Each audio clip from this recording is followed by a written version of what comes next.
রাতের নীরবতায় যখন চারপাশ চুপ হয়ে যায়, তখন নিজের সাথেই যুদ্ধটা সবচেয়ে বেশি হয়। কেউ দেখে না, কেউ জানে না, তবু প্রতিদিন নিজেকে সামলে নিয়ে আবার নতুন করে বাঁচার চেষ্টা করি। কারণ এই জীবনটা থেমে থাকে না, কষ্ট থাকলেও এগিয়ে যেতেই হয়, একা একাই, নিজের ছায়াকেও সঙ্গী করে। অফিসের এক কোণে ছোট্ট একটা ডেস্কে বসে এসব ভাবছিল আয়ান। সামনে ছড়িয়ে ছিটিয়ে থাকা ফাইলগুলো, পুরনো একটা কম্পিউটার আর চারপাশে মানুষের ব্যস্ত চলাফেরা, সবকিছুর মাঝেও যেন সে একা।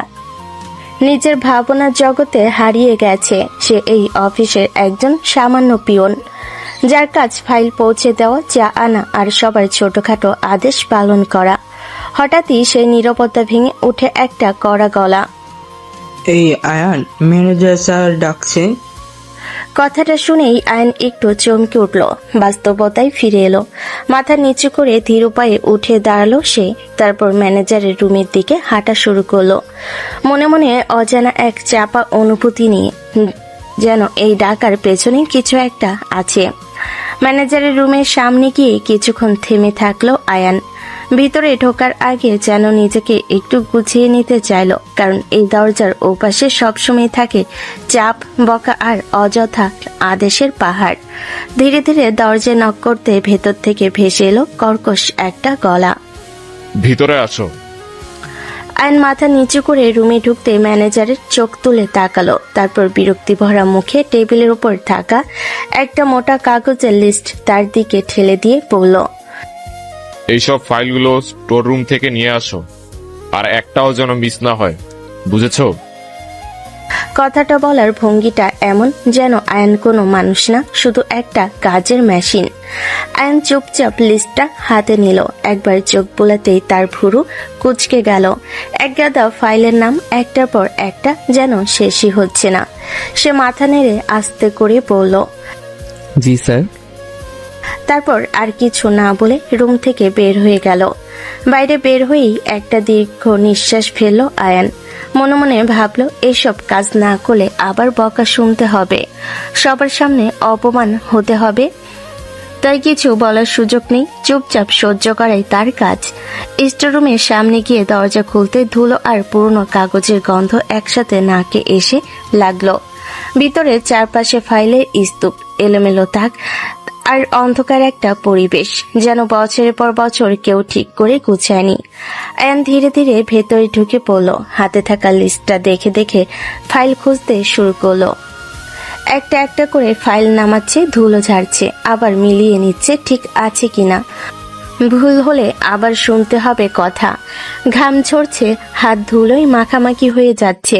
তবু সে থামছে না, কারণ থামার সুযোগ নেই তার জীবনে। তার প্রতিটা কাজের পেছনে লুকিয়ে থাকে একটা ভয়, কোথাও ভুল হলেই বকা, অপমান আর সেই চেনা তার ছেলের দৃষ্টি। তাই দাঁত চেপে নিজের ক্লান্তি আর বিরক্তি গিলে ফেলে। আয়ন একের পর এক ফাইল জোগাড় করতে লাগলো, যেন এই কাজটাই তার সব, এই ছোট্ট পরিচয়টাই তার পুরো পৃথিবী। স্টোররুমে ধুলো মাখা অন্ধকার থেকে এক গাদা ফাইল বুকে জড়িয়ে ধীরে ধীরে বের হয়ে এলো আয়ান। প্রতিটা ফাইল যেন তার কাঁধের উপর চাপ হয়ে বসেছে। তবু সে থামেনি, থামার সুযোগ নেই তার। ধীর পায়ে হাঁটতে হাঁটতে আবার সেই ম্যানেজারের রুমের সামনে এসে দাঁড়ালো সে। একটু দম নিল, তারপর দরজা নক করে ভেতরে ঢুকলো। টেবিলের উপর একে একে সব ফাইলগুলো রেখে মাথা নিচু করে দাঁড়িয়ে রইল আয়ান, যেন কোনো ভুল খুঁজে বের করার অপেক্ষায় আছে সামনে বসে থাকা মানুষটা। ম্যানেজার ফাইলগুলোতে একবার চোখ বুলিয়ে ঠোঁট বাঁকিয়ে বলল, ঠিক আছে। তারপর হঠাৎই কাগজ থেকে চোখ না সরিয়ে আরেকটা আদেশ ছুড়ে দিল, আমার জন্য একটা কফি নিয়ে আসো। কথাটা এমন স্বাভাবিক ভঙ্গিতে বলল যেন এটা কোনো অনুরোধ না, বরং একটা অভ্যাস, একটা নিয়ম। আইন আছে মানেই এসব কাজ সে করবেই। আইন এক মুহূর্তের জন্য মাথা তুলে তাকালো, তারপর আবার চোখ নামিয়ে আস্তে করে বলল, জি স্যার। তার গলায় ছিল না কোনো বিরক্তি, না ছিল কোনো প্রতিবাদ, শুধু অভ্যাস হয়ে যাওয়া, চুপচাপ মেনে নেওয়া। রুম থেকে বের হয়ে করিডোর দিয়ে হাঁটতে লাগলো আয়ান। চারপাশে অফিসের লোকজনের ব্যস্ততা, কেউ ফাইল নিয়ে দৌড়াচ্ছে, কেউ ফোনে কথা বলছে। সবকিছুর মাঝেও যেন আলাদা একটা ছায়া। ক্যান্টিনের দিকে যেতে যেতে নিজের হাতের দিকে তাকালো। ধুলো এখনো লেগে আছে, আঙ্গুলের ফাঁকে ফাঁকে ক্লান্তি জমে আছে, তবু সেই হাত দিয়ে তাকে এখন কফি বানাতে হবে। কিছু না বলে, কোনো অভিযোগ না করে চুপচাপ নিজের কাজের দিকে এগিয়ে গেল আয়ান। কারণ সে জানে এই পৃথিবীতে তার অনুভূতি কোনো দাম নেই, এখানে শুধু কাজটাই গুরুত্বপূর্ণ। ক্যান্টিনের সামনে এসে ধীরে ধীরে থামলো আয়ান। চারপাশে লোকজনের আনাগোনা, কেউ চা খাচ্ছে, কেউ গল্পে ব্যস্ত, কিন্তু তার জন্য এই জায়গাটাও যেন শুধু কাজের একটা অংশ, বিশ্রামের না। কফি কাপ বানানোর সময় হঠাৎই পাশ থেকে একটা পরিচিত কণ্ঠ ভেসে এলো। আরে আয়ান ভাই, আপনি সারাদিন এত কাজ করেন, একটু ক্লান্ত হন না নাকি? কথাটাই হালকা হাসির ছোঁয়া ছিল, কিন্তু ভেতরে কোথাও একটা সত্যিকারের কৌতূহল ছিল। আইন একটু থেমে গেল, হাতের কাপে চামচ নেড়ে যেতে কয়েক সেকেন্ড চুপ করে থাকলো, যেন প্রশ্নটার উত্তর খুঁজছে নিজের ভেতরেই। তারপর ধীরে ধীরে মাথা তুলে এক চিলতে মিলান হাসি দিয়ে বলল, ক্লান্ত হয়ে কি লাভ ভাই? ক্লান্তি দেখানোর মতো কেউ তো নাই। একটু থামলো সে, তারপর আবার নিচু গলায় যোগ করলো, কাজ না করলে খাবো কি? এই পেট তো আর কারো দয়া দেখে না।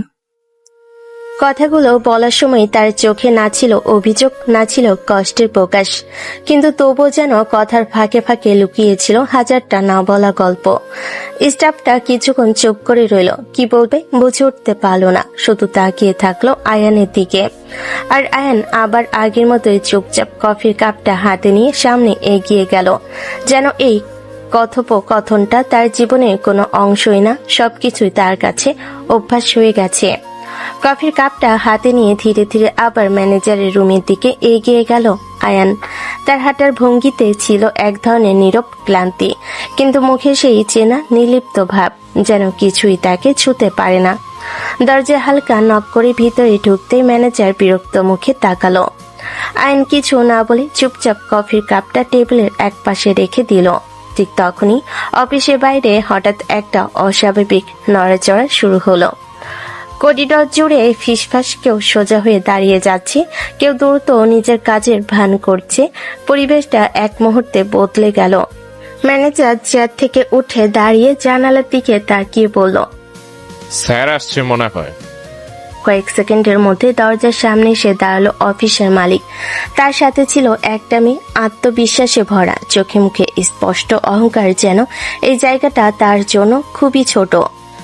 মেয়েটার নাম ইরা, মালিকের একমাত্র মেয়ে। তার হাঁটার ভঙ্গি, চোখের দৃষ্টি, সবকিছুতেই একটা রাগী, ঠান্ডা আর অহংকারী ভাব স্পষ্ট, যেন সে কাউকেই তেমন গুরুত্ব দেয় না। মালিক ভেতরে ঢুকতেই সবাই একে একে দাঁড়িয়ে গেল। চারপাশে সম্মানের একটা চাপা পরিবেশ তৈরি হলো। ম্যানেজার তাড়াতাড়ি এগিয়ে গিয়ে সালাম দিল। আসসালামু আলাইকুম স্যার। এরপর এক একে অফিসের সবাই সালাম দিতে লাগলো। আয়নও চুপচাপ সবার পেছনে দাঁড়িয়ে মাথা নিচু করে সালাম দিল, যেন সে এই ভিড়ের মধ্যেও আলাদা করে দেখা না যায়। মালিক চারপাশে একবার তাকিয়ে শান্ত গলায় বলল, এই হচ্ছে আমার মেয়ে ইরা। আজ থেকে ও মাঝে মাঝে অফিসে আসবে, কাজগুলো শিখবে। কথাটা বলার সাথে সাথে সবাই সম্মান দেখিয়ে মাথা নেড়ে অভিবাদন জানালো। আর ইরা সবার দিকে একবার ঠান্ডা চোখে তাকালো, যেন কাউকেই বিশেষ গুরুত্ব দিল না। তার দৃষ্টি গিয়ে এক সেকেন্ডের জন্য থেমে গেল আয়ানের উপর, কিন্তু আয়ান তখনও মাথা নিচু করে দাঁড়িয়ে, নিজের মতোই নির্লিপ্ত, যেন এই নতুন আগমন তার জীবনে কোনো পরিবর্তন আনবে না। কিন্তু ভাগ্য ঠিকই চুপচাপ নিজের খেলা শুরু করে দিয়েছে, যার শুরুটা কেউই এখনো বুঝতে পারেনি। রুমের ভিতরে সেই চাপা গম্ভীর পরিবেশের মাঝেই হঠাৎ ম্যানেজারের চোখ গিয়ে পড়ল আয়নের উপর। সে এখনো এক কোণে চুপচাপ দাঁড়িয়ে আছে, যেন নিজের উপস্থিতিটাই লুকিয়ে রাখতে চাইছে। ম্যানেজার ভুরুকুচকে একটু কড়া গলায় বলে উঠল, এই আয়া, দাঁড়িয়ে আছো কেন? স্যার আর ইরা ম্যামের জন্য তাড়াতাড়ি কফি নিয়ে আসো। কথাটা এমন ভাবে বলল যেন আইন দেরি করলেই বড় কোনো অপরাধ হয়ে যাবে। আইন এক সেকেন্ডও দেরি করলো না, মাথা নিচু করে দ্রুত বলল, জি স্যার। তারপর প্রায় দৌড়ানোর মতো করে রুম থেকে বের হয়ে গেল। করিডর দিয়ে দ্রুত পা চালাতে লাগলো, যেন এই ছোট্ট কাজটাতেই তার পুরো দায়িত্ব, পুরো অস্তিত্ব নির্ভর করছে। ক্যান্টিনে গিয়ে দ্রুত হাতে কফি বানাতে লাগলো সে। চামচের টুংটাং শব্দ, গরম পানি ধোয়া, সবকিছুর মাঝেও তার মনটা অদ্ভুতভাবে শান্ত, আবারও ক্লান্ত। 2টা কাপ সাবধানে হাতে নিয়ে আবারও ফিরে এলো আয়ান। দরজায় নক করে ভেতরে ঢুকে ধীরে ধীরে টেবিলের সামনে গিয়ে এগিয়ে গেল। প্রথমে মালিকের সামনে কাপটা রাখলো, তারপর ইরার সামনে। সবকিছু এতটাই নিখুঁতভাবে করার চেষ্টা যেন কোনো ভুল না হয়। ইরা ধীরে ধীরে কাপটা হাতে তুলে নিল, এক চুমুক দিল, আর ঠিক পরের মুহূর্তেই তার মুখের ভঙ্গি বদলে গেল। ভ্রুকুচকে বিরক্তি দিতে ভরে উঠল। এসব কি ফালতু কফি বানিয়েছো? তার কণ্ঠে এমন একটা তাত ছিল যেন কফিটা না, আইনকেই অপমান করা হচ্ছে। রুমের ভেতর মুহূর্তে একটা অস্বস্তিকর নীরবতা নেমে এলো। ইরা আবার ঠান্ডা গলেই বলল, ভালো করে বানিয়ে আনো, এটা আমি খেতে পারবো না। আইন এক মুহূর্তের জন্য চুপ করে দাঁড়িয়ে রইল, চোখ নিচু, মুখে কোনো প্রতিক্রিয়া নেই। রাগ না, অপমানের প্রকাশ, যেন এইসব কথা তার জন্য নতুন কিছু না। তারপর আস্তে করে বলল, জি ম্যাম। কাপটা তুলে নিয়ে আবার ঘুরে দাঁড়ালো সে। ধীরে ধীরে রুম থেকে বের হয়ে গেল।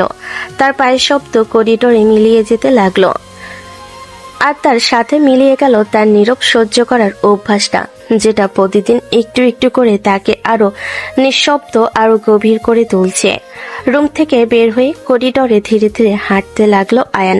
হাতে ধরা কফির কাপটা তখনও গরম, কিন্তু তার ভেতরের অনুভূতিগুলো যেন অনেক আগেই ঠান্ডা হয়ে গেছে।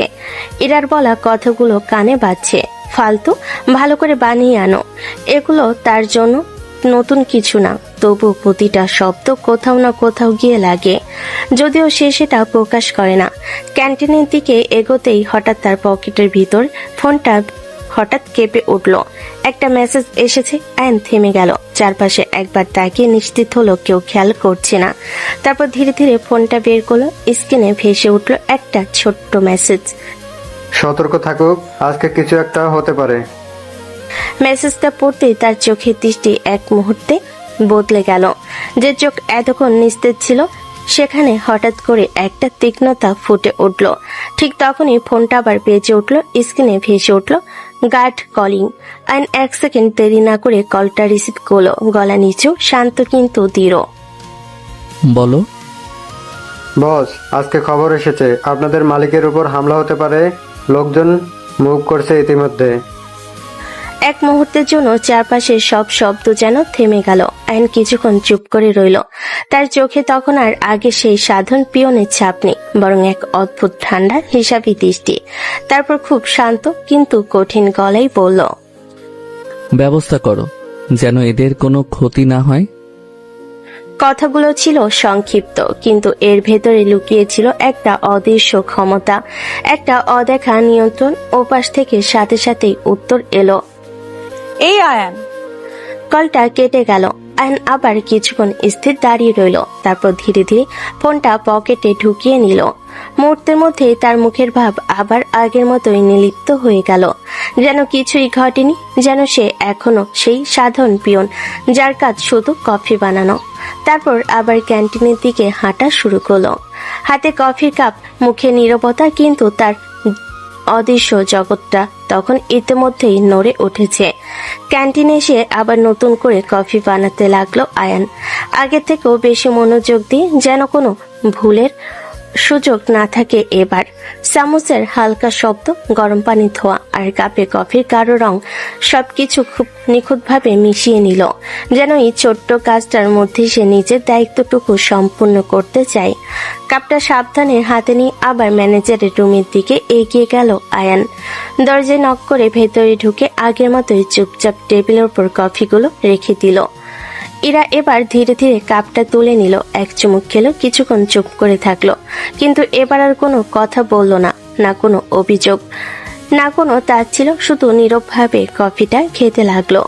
রুমের ভেতরের পরিবেশটা একটু হলেও স্বাভাবিক হয়ে এলো। আয়না কোনো কথা না বলে নিঃশব্দে সেখান থেকে বের হয়ে গেল। এরপর পুরো দিনটা যেন একই ছন্দে কাটতে লাগলো। ইরা তার বাবার সাথে অফিসের এক একটা কাজ মন দিয়ে দেখছে। ফাইল চেক করছে, মাঝে মাঝে প্রশ্ন করছে। সবকিছুতে তার সেই আত্মবিশ্বাসী আর একটু রাগী ভঙ্গি স্পষ্ট। আর এর মাঝে বারবার ছোট ছোট আদেশ ভেসে আসতে লাগলো। এই আয়ান, ওই ফাইলটা নিয়ে আসো। এই আয়ান, একটু পানি দাও। এই আয়ান, ওই রিপোর্টটা নিয়ে যাও ম্যানেজারের কাছে। প্রতিটা ডাকে আয়ন একইভাবে সাড়া দিল। কোনো বিরক্তি নেই, কোনো প্রশ্ন নেই, শুধু মাথা নিচু করে কাজ করে যাওয়া। সে একবার ফাইল নিয়ে যাচ্ছে, একবার কাগজ দিচ্ছে, আবার কখনো পানি, কখনো চা। পুরো দিনটাই যেন তার জন্য শুধু দৌড়ানো আর আদেশ পালন করার মধ্যেই সীমাবদ্ধ। তার ক্লান্ত পা ধুলো মাখা হাত আর নীরব সবকিছুতেই বলে দিচ্ছিল সে কতটা পরিশ্রম করছে। তবুও কারোর চোখে সে বিশেষ কিছু না, শুধু একজন সাধারণ পিয়ন যার কাজ সবার ছোটখাটো প্রয়োজন মেটানো। আর আয়ান সবকিছু চুপচাপ করে যেতে লাগলো, যেন এই ব্যস্ততার মাঝে সে নিজের ভেতরের সবকিছু চাপা দিয়ে রাখছে। একটা অদ্ভুত শান্ত মুখের আড়ালে লুকিয়ে রাখছে হাজারটা না বলা গল্প। সারাদিনে দৌড়ঝাঁপ, বকা, আদেশ আর ক্লান্তি শেষে অবশেষে কাজ শেষ হলো আয়ানের। অফিসের আলো ধীরে ধীরে নিভে আসছে, মানুষজন এক একে বের হয়ে যাচ্ছে, আর সবার শেষে নিঃশব্দে বের হলো সে। করিডোর দিয়ে হাঁটতে হাঁটতে একবারও পেছনে তাকালো না, যেন এই জায়গাটা তার জন্য শুধু দায়িত্ব, কোনো অনুভূতি নেই এখানে। বাইরে ঠান্ডা হাওয়া গায়ে লাগতেই একটা দীর্ঘ নিঃশ্বাস ফেললো আয়ান। তারপর ধীর পায়ে নিজের বাসার দিকে হাঁটা শুরু করলো। ছোট্ট একটা বাসা, খুব সাধারণ, খুব নিঃশব্দ, যেখানে তার ফিরে আসার জন্য কেউ অপেক্ষা করে না, কেউ দরজা খুলে দেয় না।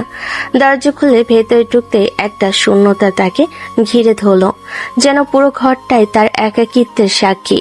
ব্যাগটা একপাশে রেখে ধীরে ধীরে হাত মুখ ধুয়ে নিল আয়ান। তারপর রান্নাঘরের দিকে গিয়ে চুপচাপ রান্না করতে লাগলো।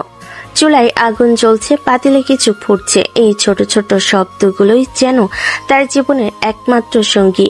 ঠিক তখনই হঠাৎ তার ফোনটা বেজে উঠল। নিস্তব্ধ ঘরের ভেতর শব্দটা কেমন যেন আলাদা করে কানে লাগলো। অ্যান হাত মুছে ফোনটা তুলে নিল। স্ক্রিনে ভেসে উঠল মা। এক মুহূর্তের জন্য তার চোখে এক অদ্ভুত নরমতা ফুটে উঠল। তারপর কলটা রিসিভ করলো। হ্যালো মা। ওপাশ থেকে ভেসে এলো কাপা কাপা অভিমান মেশানো কণ্ঠ। বাবা, তুই বাড়িতে আসিস না কেন রে? তোর জন্য মনটা কেমন করে জানিস? একটু থেমে আবার বলল, কতদিন এভাবে দূরে থাকবি? এইভাবে কি থাকা যায়? তার কণ্ঠে ছিল অভিযোগ, ভালোবাসা আর না বলা কষ্টের মিশ্রণ। তারপর আরো নরম কিন্তু গভীর একটা কথা বলল, রাজপ্রাসাদ ছেড়ে কুড়ে ঘরে কি সুখ পাস বলতো? কথাটা শুনে আইন কয়েক সেকেন্ড চুপ করে রইল। তার চোখের দৃষ্টি ধীরে ধীরে গভীর হয়ে উঠল, যেন এই একটা প্রশ্নই তার ভিতরে সবকিছু নাড়িয়ে দিল। চুলার আগুন তখনও জ্বলছে, কিন্তু আয়ন যেন অন্য কোথাও হারিয়ে গেছে। একটা প্রশ্নের ভেতরে, একটা অতীতের ভেতরে, যেটা সে চাইলেও এড়িয়ে যেতে পারে না। মায়ের কথাগুলো শোনার পর কিছুক্ষণ একদম চুপ হয়ে রইল আয়ান, যেন শব্দ খুঁজে পাচ্ছে না, কিংবা খুঁজেও বলতে চাইছে না। চোখটা একটু নিচুর দিকে নামিয়ে নিল সে, ঠোঁট নাড়ালো ধীরে ধীরে। আসবো মা, কাজ শেষ হলেই আসবো। তার গলায় ছিল শান্ত একটা ভরসা, কিন্তু কোথাও যেন লুকিয়েছিল অদৃশ্য এক দূরত্ব। ওপাশ থেকে আবারও মায়ের কণ্ঠ ভেসে এলো, এবার একটু বেশি ভাঙ্গা। তোর বাবা কি একা সব সামলাতে পারে বাবা? সবকিছু তো আর তোর বাবার পক্ষে সম্ভব না। তুই না থাকলে ঘরটা কেমন ফাঁকা লাগে জানিস? কথাগুলো যেন সরাসরি গিয়ে লাগলো আয়নের বুকের ভেতর। তবু সে নিজেকে সামলে নিল, নিজের কণ্ঠটাকে স্বাভাবিক রাখার চেষ্টা করলো। চিন্তা করো না মা, আমি মাঝে মাঝে যাব, তবে কাজ না শেষ হলে একেবারে গিয়ে থাকতে পারবো না। একটু সময় দাও আমাকে, সব ঠিক হয়ে যাবে। তার কথাগুলো ছিল আশ্বাসের মতো, কিন্তু এর ভেতরে লুকিয়েছিল অনেক না বলা কথা, অনেক অজানা কারণ। মা কিছুক্ষণ চুপ করে রইল, তারপর নরম গলায় বলল। অ্যান হালকা করে চোখ বন্ধ করলো, তারপর আস্তে করে বলল, ঠিক আছে মা, তুমি দোয়া করো আমার জন্য। আরো দু একটা ছোটখাটো কথা হলো, তারপর ধীরে ধীরে কলটা কেটে দিল আয়ান। ঘরটা আবার আগের মতো নিস্তব্ধ হয়ে গেল, শুধু চুলার আগুনে শব্দ আর পাতিলে ফুটতে থাকা পানির আওয়াজ ভেসে আসছে। আয়ান কিছুক্ষণ স্থির দাঁড়িয়ে রইল, তারপর ধীরে ধীরে রান্নার কাছে ফিরে গেল, যেন এই ছোট্ট কাজটুকুই তার একমাত্র বাস্তবতা। সবকিছু শেষ করে চুপচাপ প্লেটে করে খাবার নিল, টেবিলের সামনে বসে একা একা খেতে লাগলো। না কোনো কথা, না কোনো শব্দ, শুধু নিঃশব্দে খাবার মুখে তুলছে, যেন খাওয়াটাও একটা দায়িত্ব, কোনো আনন্দ না। চারপাশে কেউ নেই, কোনো হাসি নেই, কোনো গল্প নেই, শুধু একটা মানুষ আর তার নিঃশব্দ জীবন, যেখানে প্রতিটা রাত এমন ভাবে কেটে যায়। একা একাই খাওয়া শেষ করে ধীরে ধীরে প্লেটটা সিঙ্কে রেখে দিল আয়ান। পুরো ঘরটা তখন নিস্তব্ধ, শুধু তার নিঃশ্বাসের শব্দটুকুই শোনা যাচ্ছে।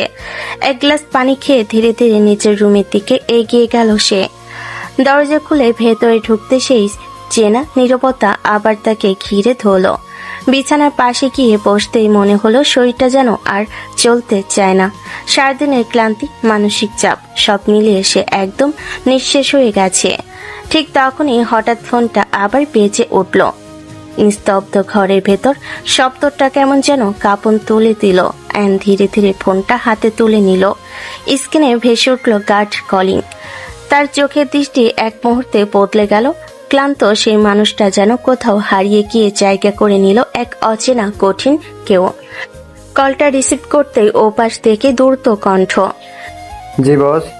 বস, যারা আপনার অফিসের বসকে অ্যাটাক করতে চেয়েছিল তাদের ধরে এনেছি, আপনি আসুন।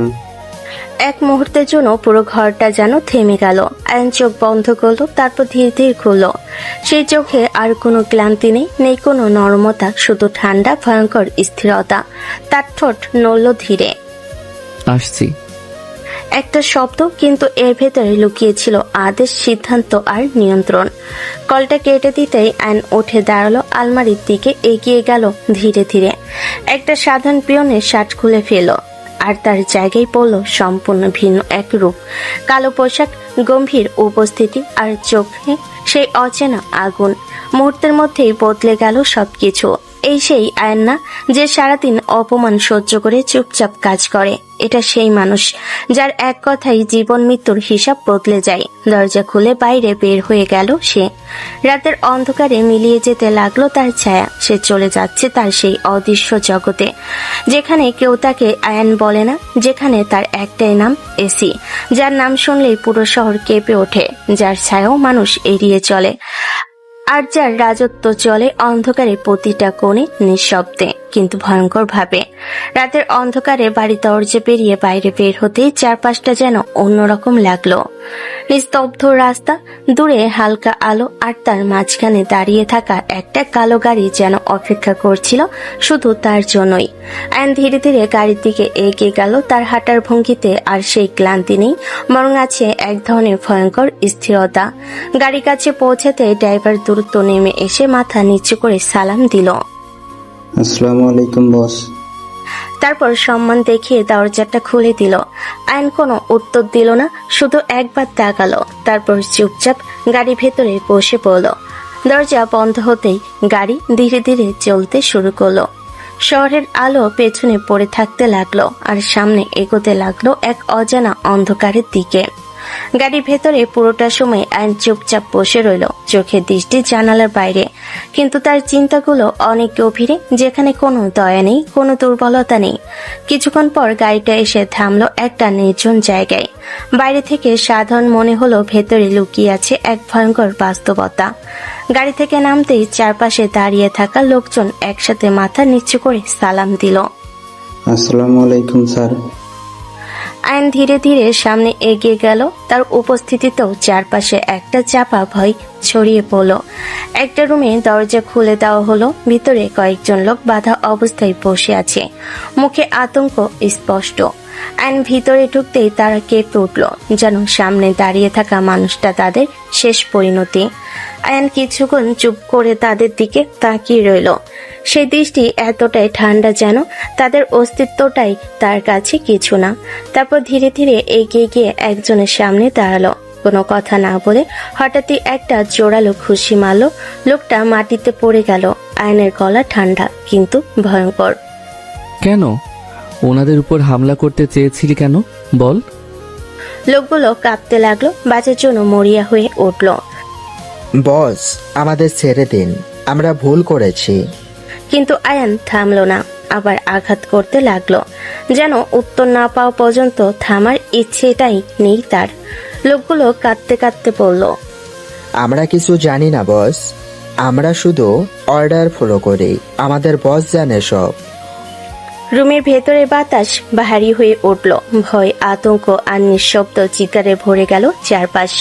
আইন থেমে গেল এক মুহূর্তের জন্য। তার চোখে তখন চিন্তার ছায়া, কিন্তু সেই সাথে আরো ভয়ঙ্কর কিছু। কারণ সে জানে এই খেলাটা এখানেই শেষ না, এর পেছনে আছে বড় কেউ, আরো বড় রহস্য। আর আয়ান সে থামার মানুষ না। লোকগুলোর কাঁপতে থাকা গলা, অসহায় চোখ, সবকিছু মিলে রুমের ভেতরে পরিবেশটা হয়ে উঠছিল ভয়ঙ্কর ভারী।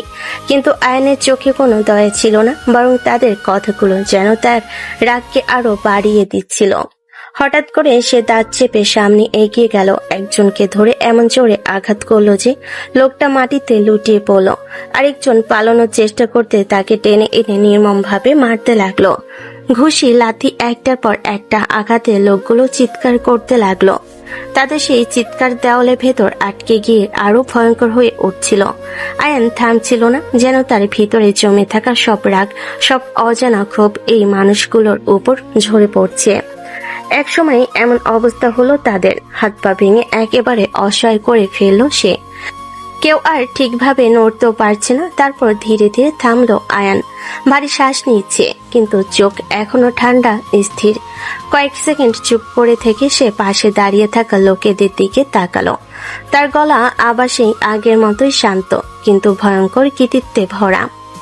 ওদের হাসপাতালে ভর্তি করে দিয়ে আসো। কথাটা শুনে সবাই একসাথে মাথা নিচু করে বলল। জি বস। মাটিতে পড়ে থাকা লোকগুলো কষ্টে কাঁপছে, কিন্তু তাদের চোখে একটা অদ্ভুত ভয়, কারণ তারা এখনো জানে না কে তাদের এই অবস্থা করলো। আয়নের মুখ পুরোটা ঢাকা ছিল একটা কালো মাস্কে। তারা শুধু দেখছে তার চোখ, সেই ঠান্ডা নির্দয় দৃষ্টি, যেটা কোনোদিন ভুলতে পারবে না তারা। আইন ধীরে ধীরে ঘুরে দাঁড়ালো, তার পায়ের শব্দ রুমের ভেতর প্রতিধ্বনিত হতে লাগলো। অন্ধকারের ভেতর মিলিয়ে যেতে লাগলো তার ছায়া। সে আবার ফিরে যাচ্ছে তার সেই দুই জীবনের মাঝখানে, যেখানে একদিকে সে একটা সাধারণ পিয়ন আর অন্যদিকে একটা নাম যাকে মানুষ দেখতে পায় না, কিন্তু ভয় পায় সবচেয়ে বেশি। পরের দিন সকালটা যেন অন্যরকম নীরবতায় শুরু হলো। রাতের সবকিছু পেছনে ফেলে আবার সেই সাধারণ জীবনে ফিরে এসেছে আয়ান, যেখানে সে শুধু একজন পিয়ন আর কিছুই না। অফিসে ঢুকতেই আগের মতোই ব্যস্ত পরিবেশ। কেউ কাজ নিয়ে দৌড়াচ্ছে, কেউ ফাইল নিয়ে বসে আছে। সবকিছুই স্বাভাবিক, যেন কিছুই ঘটেনি গত রাতে। আজ একটা ছোট্ট পরিবর্তন আছে, মালিক আসেনি, তার জায়গায় এসেছে ইরা। অফিসে কেবিনে বসে আছে সে, সামনে ছড়িয়ে থাকা ফাইল আর পাশে দাঁড়িয়ে ম্যানেজার তাকে একে একে কাজ বুঝিয়ে দিচ্ছে। ম্যানেজার বেশ সিরিয়াস গলায় বলছে, ম্যাম, এগুলো হচ্ছে আমাদের গত মাসের রিপোর্ট, আর এই ফাইলগুলো ক্লায়েন্ট ডিলের, এগুলো একটু ভালো করে দেখবে। এরা মনোযোগ দিয়ে সব শুনছে, মাঝে মাঝে প্রশ্ন করছে, আবার কিছু জায়গায় ভুরু কুঁচকে নিজের মতো করে ভাবছে। তার সেই আত্মবিশ্বাসী আর কড়া স্বভাবটা স্পষ্ট। ঠিক তখনই দরজার পাশে দাঁড়িয়ে থাকা আইন ধীরে ধীরে ভেতরে ঢুকলো, হাতে কয়েকটা ফাইল। চুপচাপ এগিয়ে গিয়ে টেবিলের উপর ফাইলগুলো সাজিয়ে রাখতে লাগলো, একটার পর একটা নিখুঁতভাবে। তার চোখ নিচু, মুখে কোনো অভিব্যক্তি নেই, যেন সে এই দেশের অংশ না, শুধু একটা ছায়া। ম্যানেজার ফাইলগুলো দেখে বলল, হ্যাঁ, এগুলো ম্যামকে দাও, এগুলো খুব ইম্পর্টেন্ট। আয়ন মাথা নাড়িয়ে ফাইলগুলো ইরার দিকে এগিয়ে দিল। ইরা একবার চোখ তুলে তাকালো তার দিকে। কয়েক সেকেন্ডের জন্য তাদের দৃষ্টি মিলল, কিন্তু আয়ন সাথে সাথে চোখ নামিয়ে নিল, যেন কিছুই হয়নি। ইরা আবার ফাইলের দিকে মন দিল, কিন্তু তার চোখে এক মুহূর্তের জন্য একটা অদ্ভুত ভাব ফুটে উঠেছিল, যেন সে কিছু একটা খেয়াল করেছে। কিন্তু ঠিক ধরতে পারছে না। আর আয়ান আগের মতোই চুপচাপ দাঁড়িয়ে রইল নিজের কাজের অপেক্ষায়, তার ভেতরে পুরো সত্যটা লুকিয়ে রেখে সবার সামনে একটা সাধারণ মানুষের অভিনয় করে যাচ্ছে। অফিসের কেবিনের সকালটা ধীরে ধীরে ব্যস্ততায় ভরে উঠছে। ফাইলের শব্দ, কাগজের উল্টানো পাতা আর ম্যানেজারের ব্যাখ্যার মাঝে এরা একদম মনোযোগ দিয়ে কাজ বুঝে নিচ্ছে। ঠিক তখনই এরা হালকা বিরক্ত চোখে আয়নের দিকে তাকিয়ে ঠান্ডা গলেই বলল, এখানে দাঁড়িয়ে না থেকে কড়া করে কফি বানিয়ে আনো। কথাটা এমন ভাবে বলল যেন এটা কোনো অনুরোধ না, বরং স্বাভাবিক একটা আদেশ, যেটা না মানার প্রশ্নই আসে না। আয়ন 1 সেকেন্ডও দেরি করল না, মাথা নিচু করে শান্ত গলায় বলল, জি ম্যাম। তারপর নিঃশব্দে রুম থেকে বের হয়ে গেল, যেন এই আদেশগুলোই তার নিত্যদিনের অভ্যাস। ক্যান্টিনে গিয়ে আবার সেই একই নিখুঁত ভঙ্গিতে কফি বানাতে লাগলো সে। কাপ, চামচ, গরম পানি ধোয়া সবকিছু খুব যত্ন নিয়ে তৈরি করলো। কিছুক্ষণ পর 2 কাপ কফি নিয়ে আবার কেবিনে ফিরে এলো আয়ান। দরজায় নক করে ভেতরে ঢুকে টেবিলের পাশে রেখে দিল। ঠিক সেই সময় ম্যানেজার তার ফোনে ব্যস্ত থাকায় একবার তাকিয়ে বলল, আমি একটু বাইরে যাচ্ছি ম্যাম, আপনি কাজগুলো দেখে নিন। কথাটা বলেই সে দ্রুত রুম থেকে বের হয়ে গেল, আর রুমটা হয়ে গেল আরো নীরব। ইরা একা বসে একটা বড় ফাইল খুলে মনোযোগ দিয়ে দেখতে লাগলো।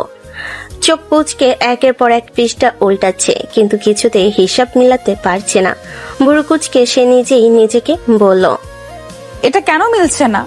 এখানে তো কিছু গরমিল আছে। ঠিক তখনই পাশে দাঁড়িয়ে থাকা আয়ন ধীরে ধীরে বলল, আমি মিলিয়ে দিতে পারি। কথাটা শুনে এরা সাথে সাথে মাথা তুলে তাকালো, চোখে স্পষ্ট অবিশ্বাস। তুমি সামান্য পিয়ন হয়ে এত বড় ফাইলের হিসাব মিলাবে? তার কণ্ঠে ছিল তাচ্ছিল, যেন সে আগে ধরে নিয়েছে এটা অসম্ভব। আইন কিছু না বলে শুধু ফাইলটা হাতে নিল, চুপচাপ একের পর এক পৃষ্ঠা উল্টাতে লাগলো। চোখের দৃষ্টি খুব শান্ত, কিন্তু মনোযোগ একদম তীক্ষ্ণ। কয়েক মিনিটের মধ্যে সে আঙ্গুল দিয়ে কয়েকটা জায়গা দেখিয়ে বলল, এখানে যোগের ভুল আছে, এই পেজে ক্লায়েন্ট ডাটা ডুপ্লিকেট হয়েছে, আর এখানে টাইমিং মিসম্যাচ। এরা একবার তাকালো ফাইলের দিকে, তারপর আবার আয়নের দিকে।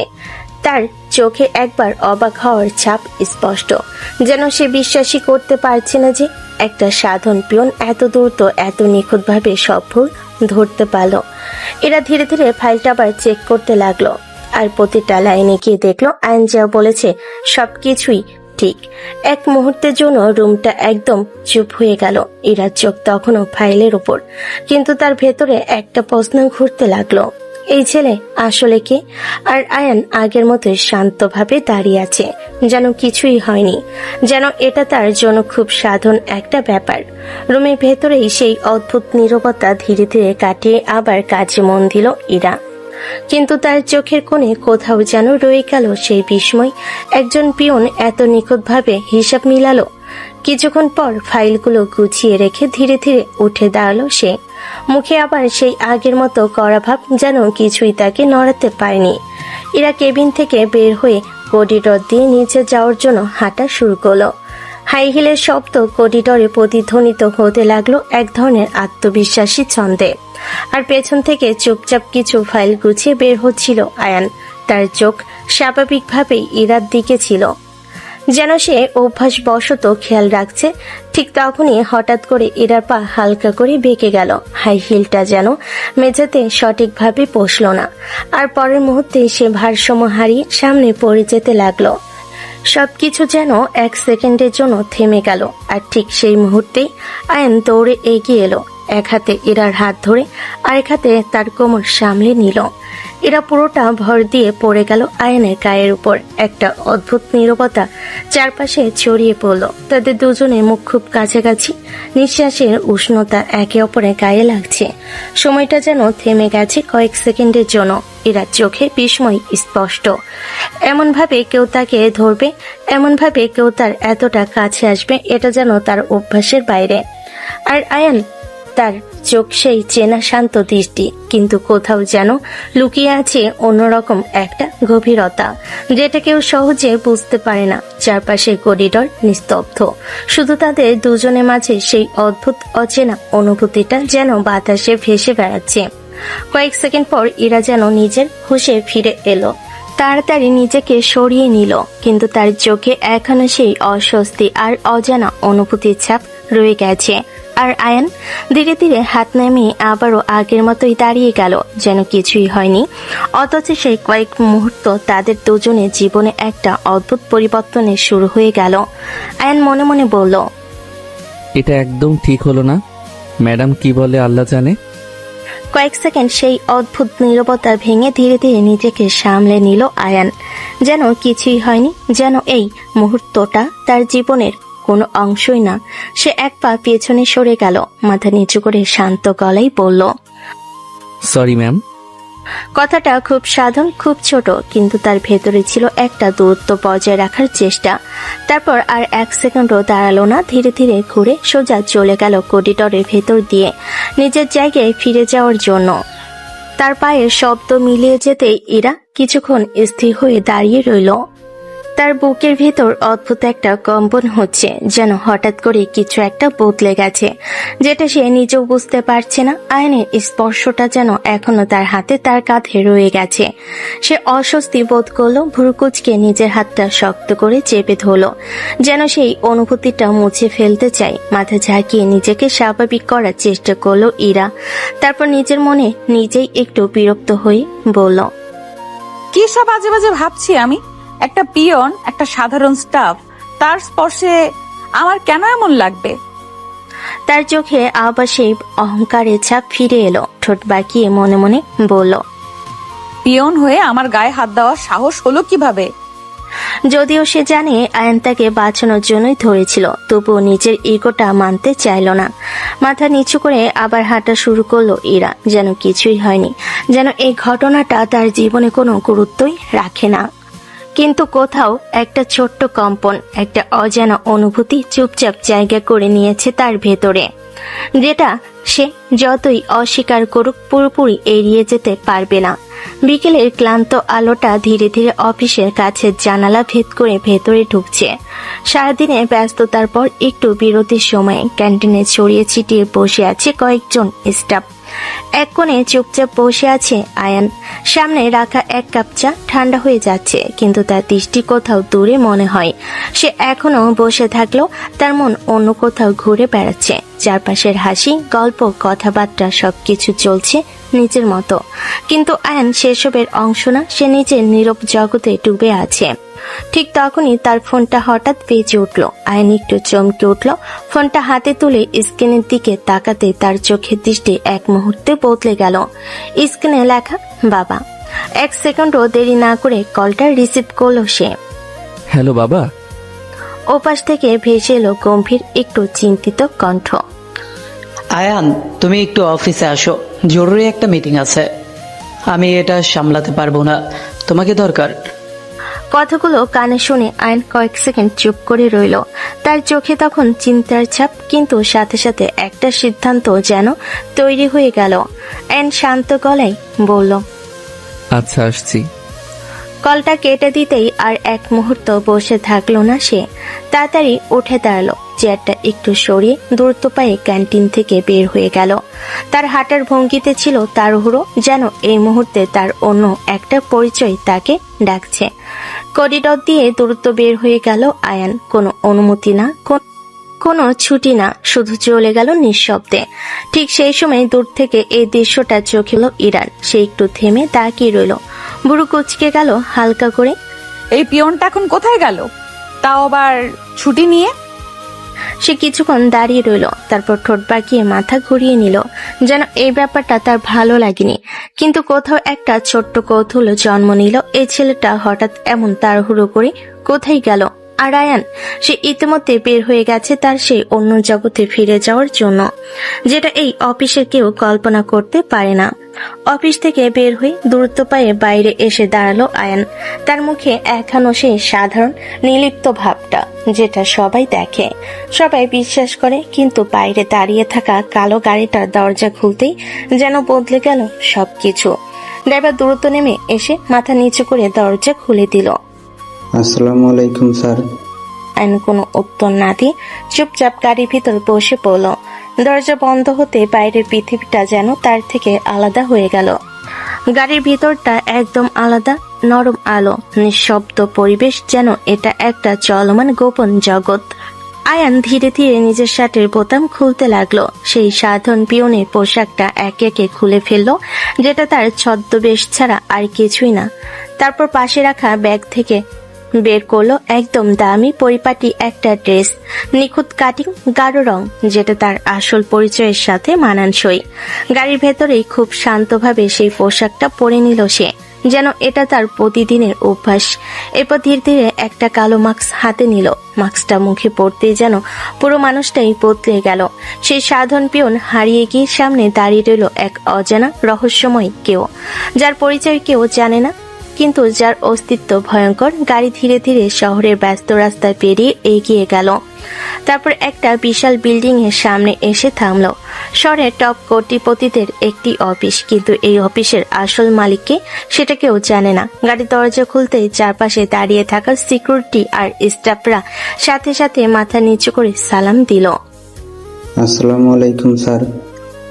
আয়ান ধীরে ধীরে গাড়ি থেকে নামলো। তার প্রতিটা পদক্ষেপে একটা অদৃশ্য কৃতিত্ব, একটা ভয় কাজ করছে চারপাশে।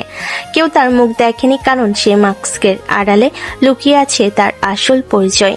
তবুও সবাই জানে এই মানুষটার এক কথায় সবকিছু বদলে যেতে পারে। আর আয়ান চুপচাপ সবার সালাম গ্রহণ করে ভেতরের দিকে এগিয়ে গেল, তার সেই রাজত্বের মাঝে, যেখানে সে শুধু একটা নাম না, বরং একটা শক্তি, একটা ভয়, যাকে কেউ দেখে না কিন্তু সবাই মেনে চলে। বিল্ডিং এর ভেতরে করিডর পেরিয়ে ধীরে ধীরে মিটিং রুমের সামনে এসে দাঁড়ালো আয়ান। দরজার সামনে দাঁড়িয়ে এক মুহূর্ত থামলো সে, যেন নিজের ভেতরে দুইটা পরিচয়কে আবার আলাদা করে নিচ্ছে। তারপর দরজাটা খুলে ভেতরে ঢুকতেই পুরো রুমের পরিবেশ যেন এক নিমিষে বদলে গেল। বড় একটা টেবিল, চারপাশে বসে আছে বিদেশি বায়াররা, তাদের সামনে ফাইল, ল্যাপটপ, সবকিছু প্রস্তুত। কিন্তু সবার দৃষ্টি একসাথে গিয়ে থামলো দরজার দিকে। আয়ানের বাবা উঠে দাঁড়ালেন, তার মুখে গর্বের হাসি ফুটে উঠল। এই তো আমার ছেলে চলে এসেছে। তার কণ্ঠে ছিল আত্মবিশ্বাস, ভরসা আর অদ্ভুত এক গর্ব, যেন এই ছেলেটার উপরই সবকিছু নির্ভর করছে। তিনি একে একে বিদেশি বায়ারদের দিকে তাকিয়ে বললেন, meet my son, he will handle this project. বাইরা একে একে মাথা নাড়িয়ে অভিবাদন জানালো, কিন্তু তাদের চোখে স্পষ্ট কৌতূহল, কারণ সামনে দাঁড়িয়ে থাকা মানুষটার মুখ পুরোটা ঢাকা, শুধু চোখ দেখা যাচ্ছে। ধীরে ধীরে টেবিলে মাথায় চেয়ারে গিয়ে বসলো। তার বসার ভঙ্গিতে ছিল একদম নিখুঁত নিয়ন্ত্রণ, এক অদ্ভুত আত্মবিশ্বাস। রুমের ভিতরে এক মুহূর্তের জন্য নীরবতা নেমে এলো। তারপর আয়ন ঠান্ডা গম্ভীর গলায় বলল, লেটস স্টার্ট দ্য মিটিং। তার কণ্ঠ এতটাই স্থির আর শক্তিশালী যে কেউ প্রশ্ন করার সাহস পেল না। কেন সে মুখ ঢেকে রেখেছে, কেন তার পরিচয় গোপন? মিটিং শুরু হলো। একটার পর একটা প্রেজেন্টেশন, ডাটা এনালাইসিস, ডিলের শর্ত, সবকিছু এত নিখুঁতভাবে হ্যান্ডেল করতে লাগলো আয়ান, যেন সে এই জগতেরই অংশ। তার কথায় ছিল স্পষ্টতা, তার সিদ্ধান্তে ছিল দৃঢ়তা। বিদেশি বায়াররা একে অপরের দিকে তাকাতে লাগলো, তাদের চোখে ধীরে ধীরে সম্মান ফুটে উঠলো। কেউ তার মুখ দেখেনি, কেউ জানে না এই মানুষটা আসলে কে, তবুও সবাই বুঝে গেল এই মাস্কের আড়ালে লুকিয়ে আছে এমন কেউ, যার ক্ষমতা আর বুদ্ধি দুটোই ভয়ঙ্কর ভাবে শক্তিশালী। আর আয়ান চুপচাপ নিজে জায়গায় বসে সবকিছু নিয়ন্ত্রণ করতে লাগলো, একটা অদৃশ্য পরিচয় নিয়ে, যেটা সবাই মানে কিন্তু কেউ জানতে পারে না। দীর্ঘ সময় ধরে চলতে থাকা মিটিংটা ধীরে ধীরে শেষের দিকে এগোতে লাগলো। রুমের ভিতর এখন আর আগের মতো টানটান উত্তেজনা নেই, বরং একটা সন্তুষ্টির ছাপ ছড়িয়ে পড়েছে। আইন শেষ ডকুমেন্টটা টেবিল উপর রেখে শান্তভাবে পিছনে হেলান দিল। তার চোখে সেই একই আত্মবিশ্বাস, যেন সে আগে জানতো ফলাফল কি হতে যাচ্ছে। কয়েক সেকেন্ডের নীরবতার পর হঠাৎই একজন বিদেশি ভাইয়ের হাততালি দিয়ে বলে উঠল, Impressive, really impressive. We did expect this level of clarity. Your presentation is perfect. Everything is well stated. We are satisfied. তাদের কণ্ঠে স্পষ্ট প্রশংসা আর চোখে ফুটে উঠেছে সম্মান। আয়ান চুপচাপ তাদের কথা শুনছিল, কোনো বাড়তি প্রতিক্রিয়া নেই, শুধু হালকা মাথা নাড়িয়ে গ্রহণ করলো সবকিছু। তৃতীয় একজন বায়ার এবার সরাসরি বলল, We'll be in touch soon. Thank you. কথাটা শোনার সাথে সাথে রুমের ভেতরের পরিবেশ যেন আরো উজ্জ্বল হয়ে উঠল। আয়নের বাবা একপাশে দাঁড়িয়েছিলেন, তার চোখে তখন গর্বের ছাপ স্পষ্ট। তিনি যেন জানতেন এই ছেলেটা কখনো তাকে নিরাশ করবে না। আরেকজন বায়ার ফাইলটা সামনে টেনে নিয়ে, Let's finalize the agreement. We trust your company. এই কথাগুলো যেন পুরো মিটিং এর সাফল্যকে এক লাইনে প্রকাশ করে দিল। আয়ন ধীরে ধীরে সামনে ঝুঁকলো, তার কণ্ঠে আগের মতোই ঠান্ডা, কিন্তু এবার তাতে ছিল একটুখানি দৃঢ় সন্তুষ্টি। Then let's make it official. সবাই একে একে মাথা নাড়ল। ডিলটা ফাইনাল হয়ে গেল। একটা সফল চুক্তি, একটা বড় অর্জন। কিন্তু পুরো সময় জুড়ে একটা জিনিস একই রয়ে গেল, কেউ আয়নের মুখ দেখেনি, তবু তার কথা, তার সিদ্ধান্ত, তার উপস্থিতি সবকিছু এমন ছিল যাতে কেউ আর প্রশ্ন করার সাহস পায়নি। কারণ তারা বুঝে গেছে এই মাস্কের আড়ালে লুকিয়ে আছে এমন একজন যার সাথে ডিল মানেই লাভ, আর যার বিপক্ষে যাওয়া মানেই ঝুঁকি। আর আয়ান চুপচাপ বসে রইল, তার অদৃশ্য পরিচয়কে আড়াল করে একটা বিশাল সাম্রাজ্যের নিয়ন্ত্রণ নিজের হাতে রেখে। এক এক করে বিদেশি বায়েরা দাঁড়িয়ে পড়ল, তাদের মুখে সন্তুষ্টির হাসি, চোখে সম্মান স্পষ্ট। হাত মেলাতে মেলাতে তারা বিদায় নিতে লাগলো। It was a pleasure doing business with you. ধীরে ধীরে তার রুম থেকে বের হয়ে গেল। দরজাটা বন্ধ হতেই পুরো মিটিং রুমটা আবার নিস্তব্ধ হয়ে গেল। একটা বড় সাফল্যের পরে সেই শান্ত পরিবেশ। আইন কিছুক্ষণ চুপ করে বসে রইল, তারপর ধীরে ধীরে উঠে দাঁড়ালো। তার চোখে আবার সে নির্লিপ্ত ভাব ফিরে এসেছে, যেন এই বড় অর্জনটাও তার জন্য খুব সাধারণ একটা ব্যাপার। সে বাবার দিকে তাকিয়ে শান্ত গলায় বলল, এখন আমি যাই। তার গলায় ছিল তাড়াহুড়ো, যেন সে এই জায়গা থেকে যত দ্রুত সম্ভব বের হয়ে যেতে চায়। কিন্তু তার বাবাও ভুরু কুচকে তাকালেন, তারপর একটু গম্ভীর গলায় বললেন, আজ যেতে হবে না, আর তোমার মা তোমার জন্য অপেক্ষা করছে। অনেকদিন পর তুমি এসেছো।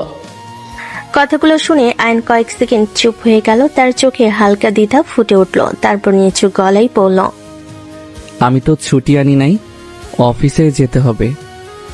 কথাটা শুনে তার বাবা একটু বিরক্ত হয়ে গেলেন, কণ্ঠে রাগ মিশিয়ে উঠল, যার অফিসে হাজার হাজার মানুষ কাজ করে সেই কোম্পানির ছেলে হয়ে তুমি কেন অন্যের অফিসে পিওনের চাকরি করো বলো তো?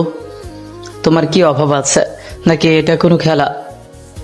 রুমের ভেতরের বাতাসটা যেন একটু ভারী হয়ে উঠল। আয়ন ধীরে ধীরে মাথা নিচু করলো, কিছুক্ষণ চুপ করে তারপর বলল, তুমি বুঝবে না বাবা, কারণ আছে।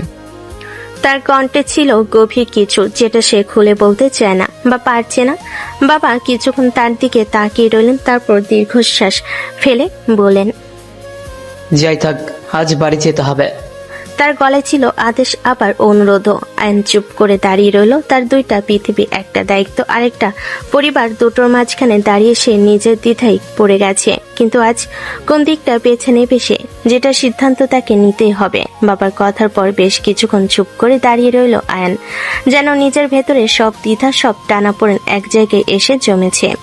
তার চোখে এক মুহূর্তের জন্য নরম একটা ছায়া ভেসে উঠল, তারপর ধীরে ধীরে মাথা তুলে বাবার দিকে তাকিয়ে শান্ত গলায় বলল, আচ্ছা চলো তাহলে বাড়িতে।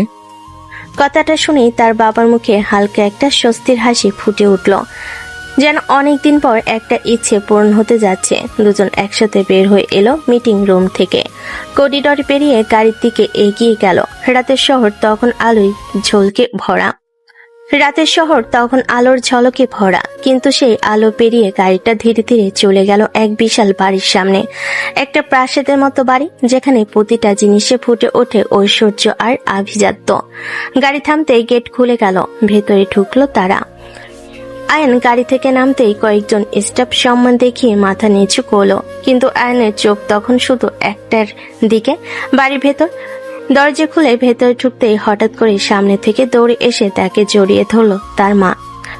আয়ান, তার কণ্ঠে এমন একটা আনন্দ, এমন একটা আবেগ, যেন অনেক দিনে জমে থাকা ভালোবাসা একসাথে বের হয়ে এলো। মা তাকে শক্ত করে জড়িয়ে ধরে কাঁপা কাঁপা গলায় বলল, তুই আসবি ভাবিনি, কতদিন পর তোকে কাছে পেলাম বাবা। আইন কিছুক্ষণ স্থির হয়ে রইল, তারপর ধীরে ধীরে নিজের হাত তুলে মাকে জড়িয়ে ধরল। তার চোখে সেই শক্ত কঠিন দৃষ্টির বদলে ফুটে উঠল একদম আলাদা একটা নরম অনুভূতি। ঠিক তখনই ভেতর থেকে দৌড়ে এলো তার ছোট বোন। খুশিতে মুখ উজ্জ্বল হয়ে গেছে। ভাইয়া, তুমি এতদিন পর আসলে, জানো আমি তোমাকে কত মিস করেছি। তার কণ্ঠ ছিল একদম নিষ্পাপ আনন্দ। আয়ান হালকা করে হাসলো, সেই হাসিটা একদম আলাদা, যেটা কেউ কখনো অফিসে দেখে না, তার সেই অন্য জীবনে দেখে না। এই বাড়িটা, এই মানুষগুলোই, এগুলোই তার আসল শান্তি, তার আসল অনুভূতি। কিন্তু তবুও সে পুরোপুরি ওই জগতে থাকতে পারে না, কারণ তার জীবনে আছে এমন কিছু যা তাকে বারবার দূরে টেনে নিয়ে যায়। তবু এই মুহূর্তটা শুধু পরিবারের, শুধু ভালোবাসার। মায়ের বুক থেকে ধীরে ধীরে নিজেকে আলাদা করতেই আবার সেই আদুরে কণ্ঠ ভেসে এলো, তুই বস বাবা, কোথাও যাবি না, আজ আমি তোর পছন্দের সব রান্না করব।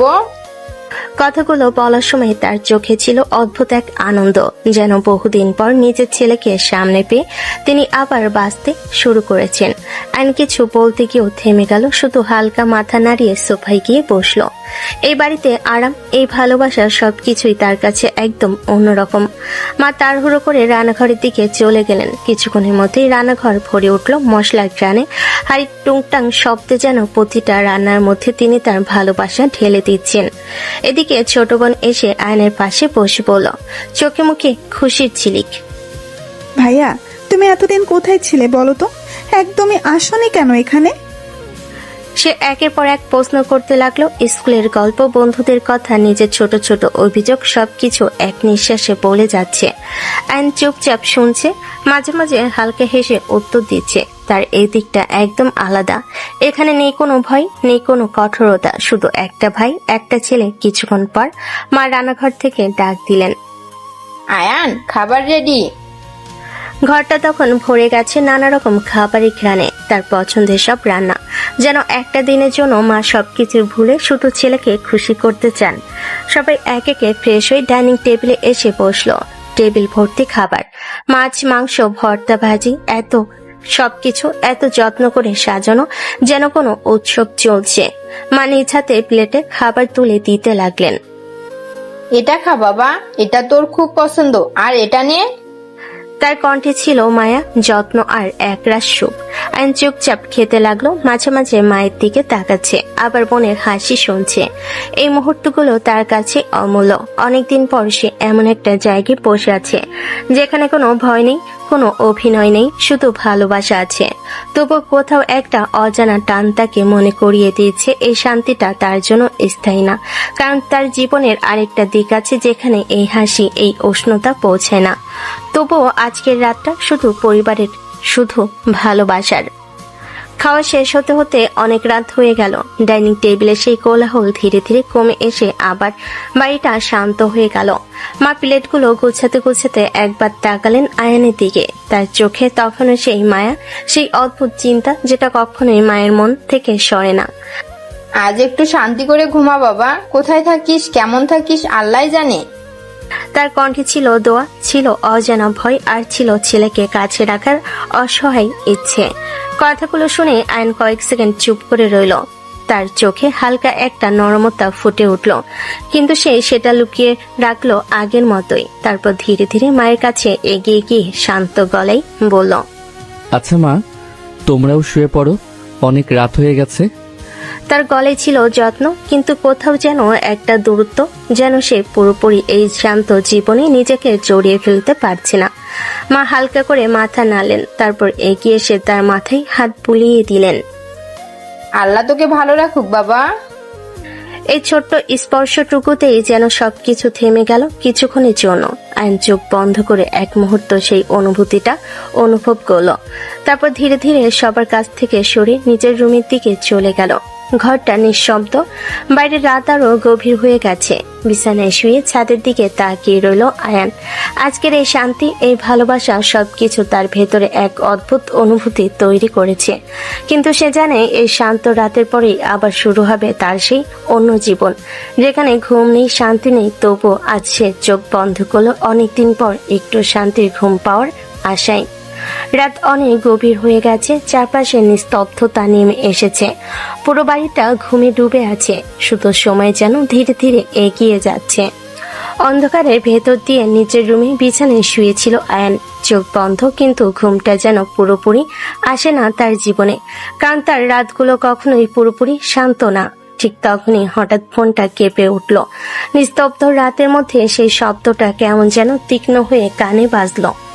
আয়ন চোখ খুলল, কয়েক সেকেন্ড চুপ করে স্ক্রিনের দিকে তাকিয়ে রইল। স্ক্রিনে ভেসে উঠল গার্ড কলিং। তার চোখের দৃষ্টি মুহূর্তের মধ্যে বদলে গেল। সেই নরমতা মিলিয়ে কি ফিরে এলো ঠান্ডা হিসাবে কঠোরতা। কলটা রিসিভ করতে ওপাশ থেকে দ্রুত কণ্ঠ ভেসে এলো। খবর পাওয়া গেছে আজ মন্ত্রীর বাড়িতে হামলা হতে পারে, লোকজন মুভ করেছে। কথাটা শুনে কয়েক সেকেন্ড একদম চুপ হয়ে রইল আয়ান। তার চোখে তখন গভীর চিন্তা, কিন্তু সেই সাথে ভয়ঙ্কর স্থিরতা, যেন সে খুব দ্রুত হিসাব মিলিয়ে নিচ্ছে। তারপর ধীরে কিন্তু দৃঢ় গলায় বলল, মন্ত্রীর বাড়িতে যেন ফুলের টোকাও না পড়ে, সবকিছু দেখে রাখো, আমি আসছি। জি বস। কলটা কেটে গেল। রুমের ভেতরে নীরবতা আবার ফিরে এলো, কিন্তু এবার সেটা আগের মতো শান্ত না, বরং ঝড়ের আগে নীরবতা।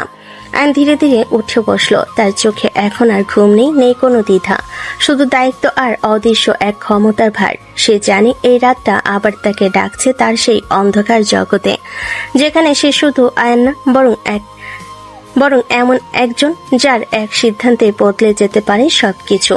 রাতের অন্ধকার আরো ঘন হয়ে উঠেছে, শহরের আলো দূরে ঝিলমিল করছে, কিন্তু একটা নির্দিষ্ট জায়গা, মন্ত্রীর বাড়ির আশেপাশে অস্বাভাবিকভাবে নীরব।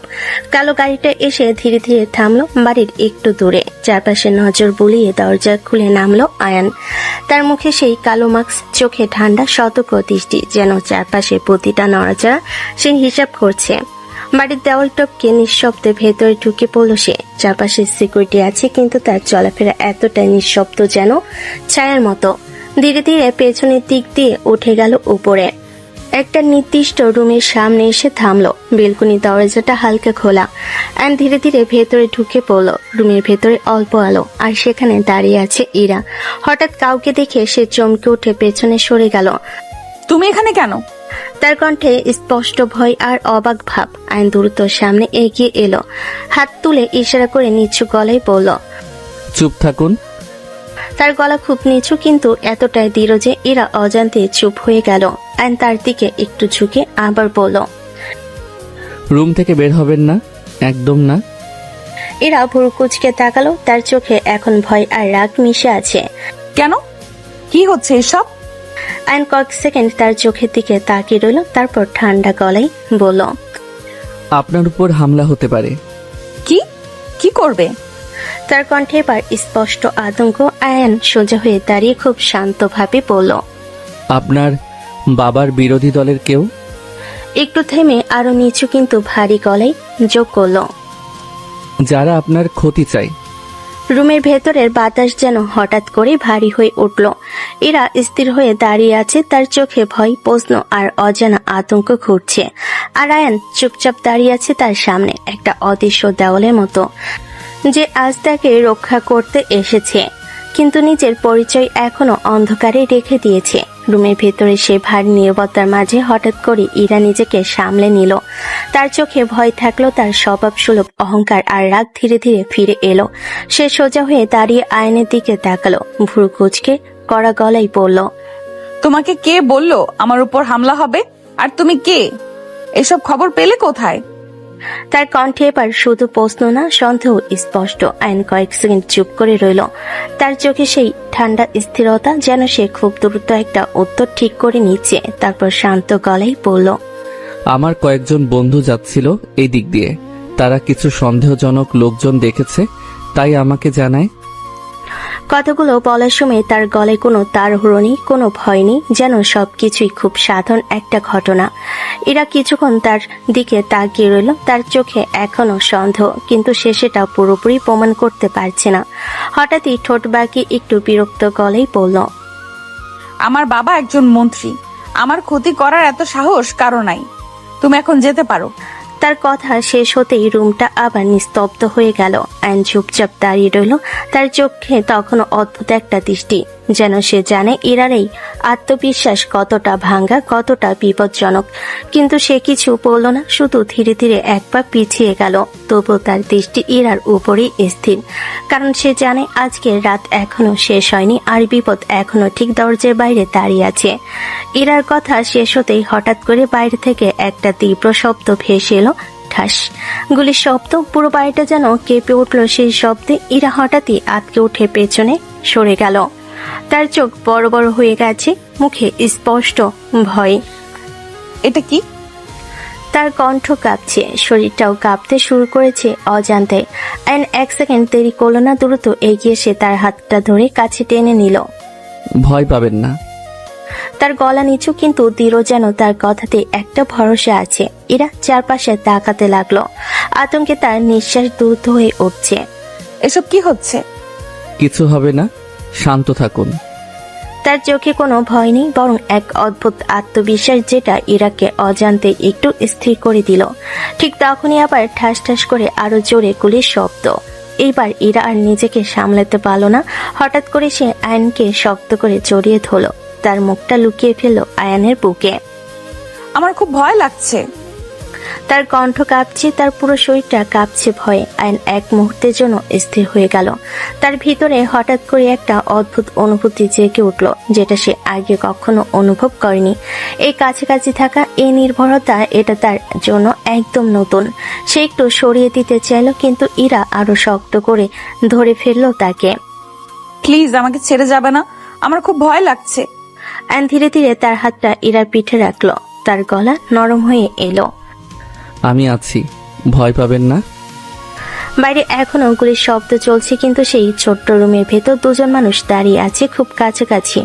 একজন ভয় পেয়ে আঁকড়ে ধরেছে, আর আরেকজন অজান্তে তাকে রক্ষা করার প্রতিশ্রুতি দিয়ে দাঁড়িয়ে আছে।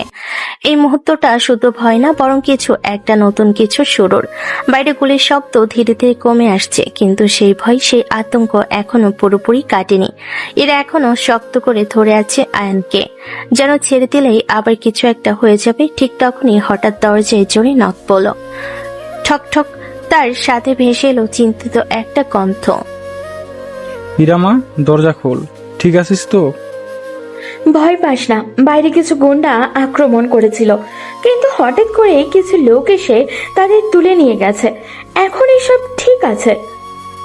কথাগুলো শুনে ইরা যেন একটু হুঁশে ফিরে এলো। সে ধীরে ধীরে আয়নকে ছেড়ে দিল।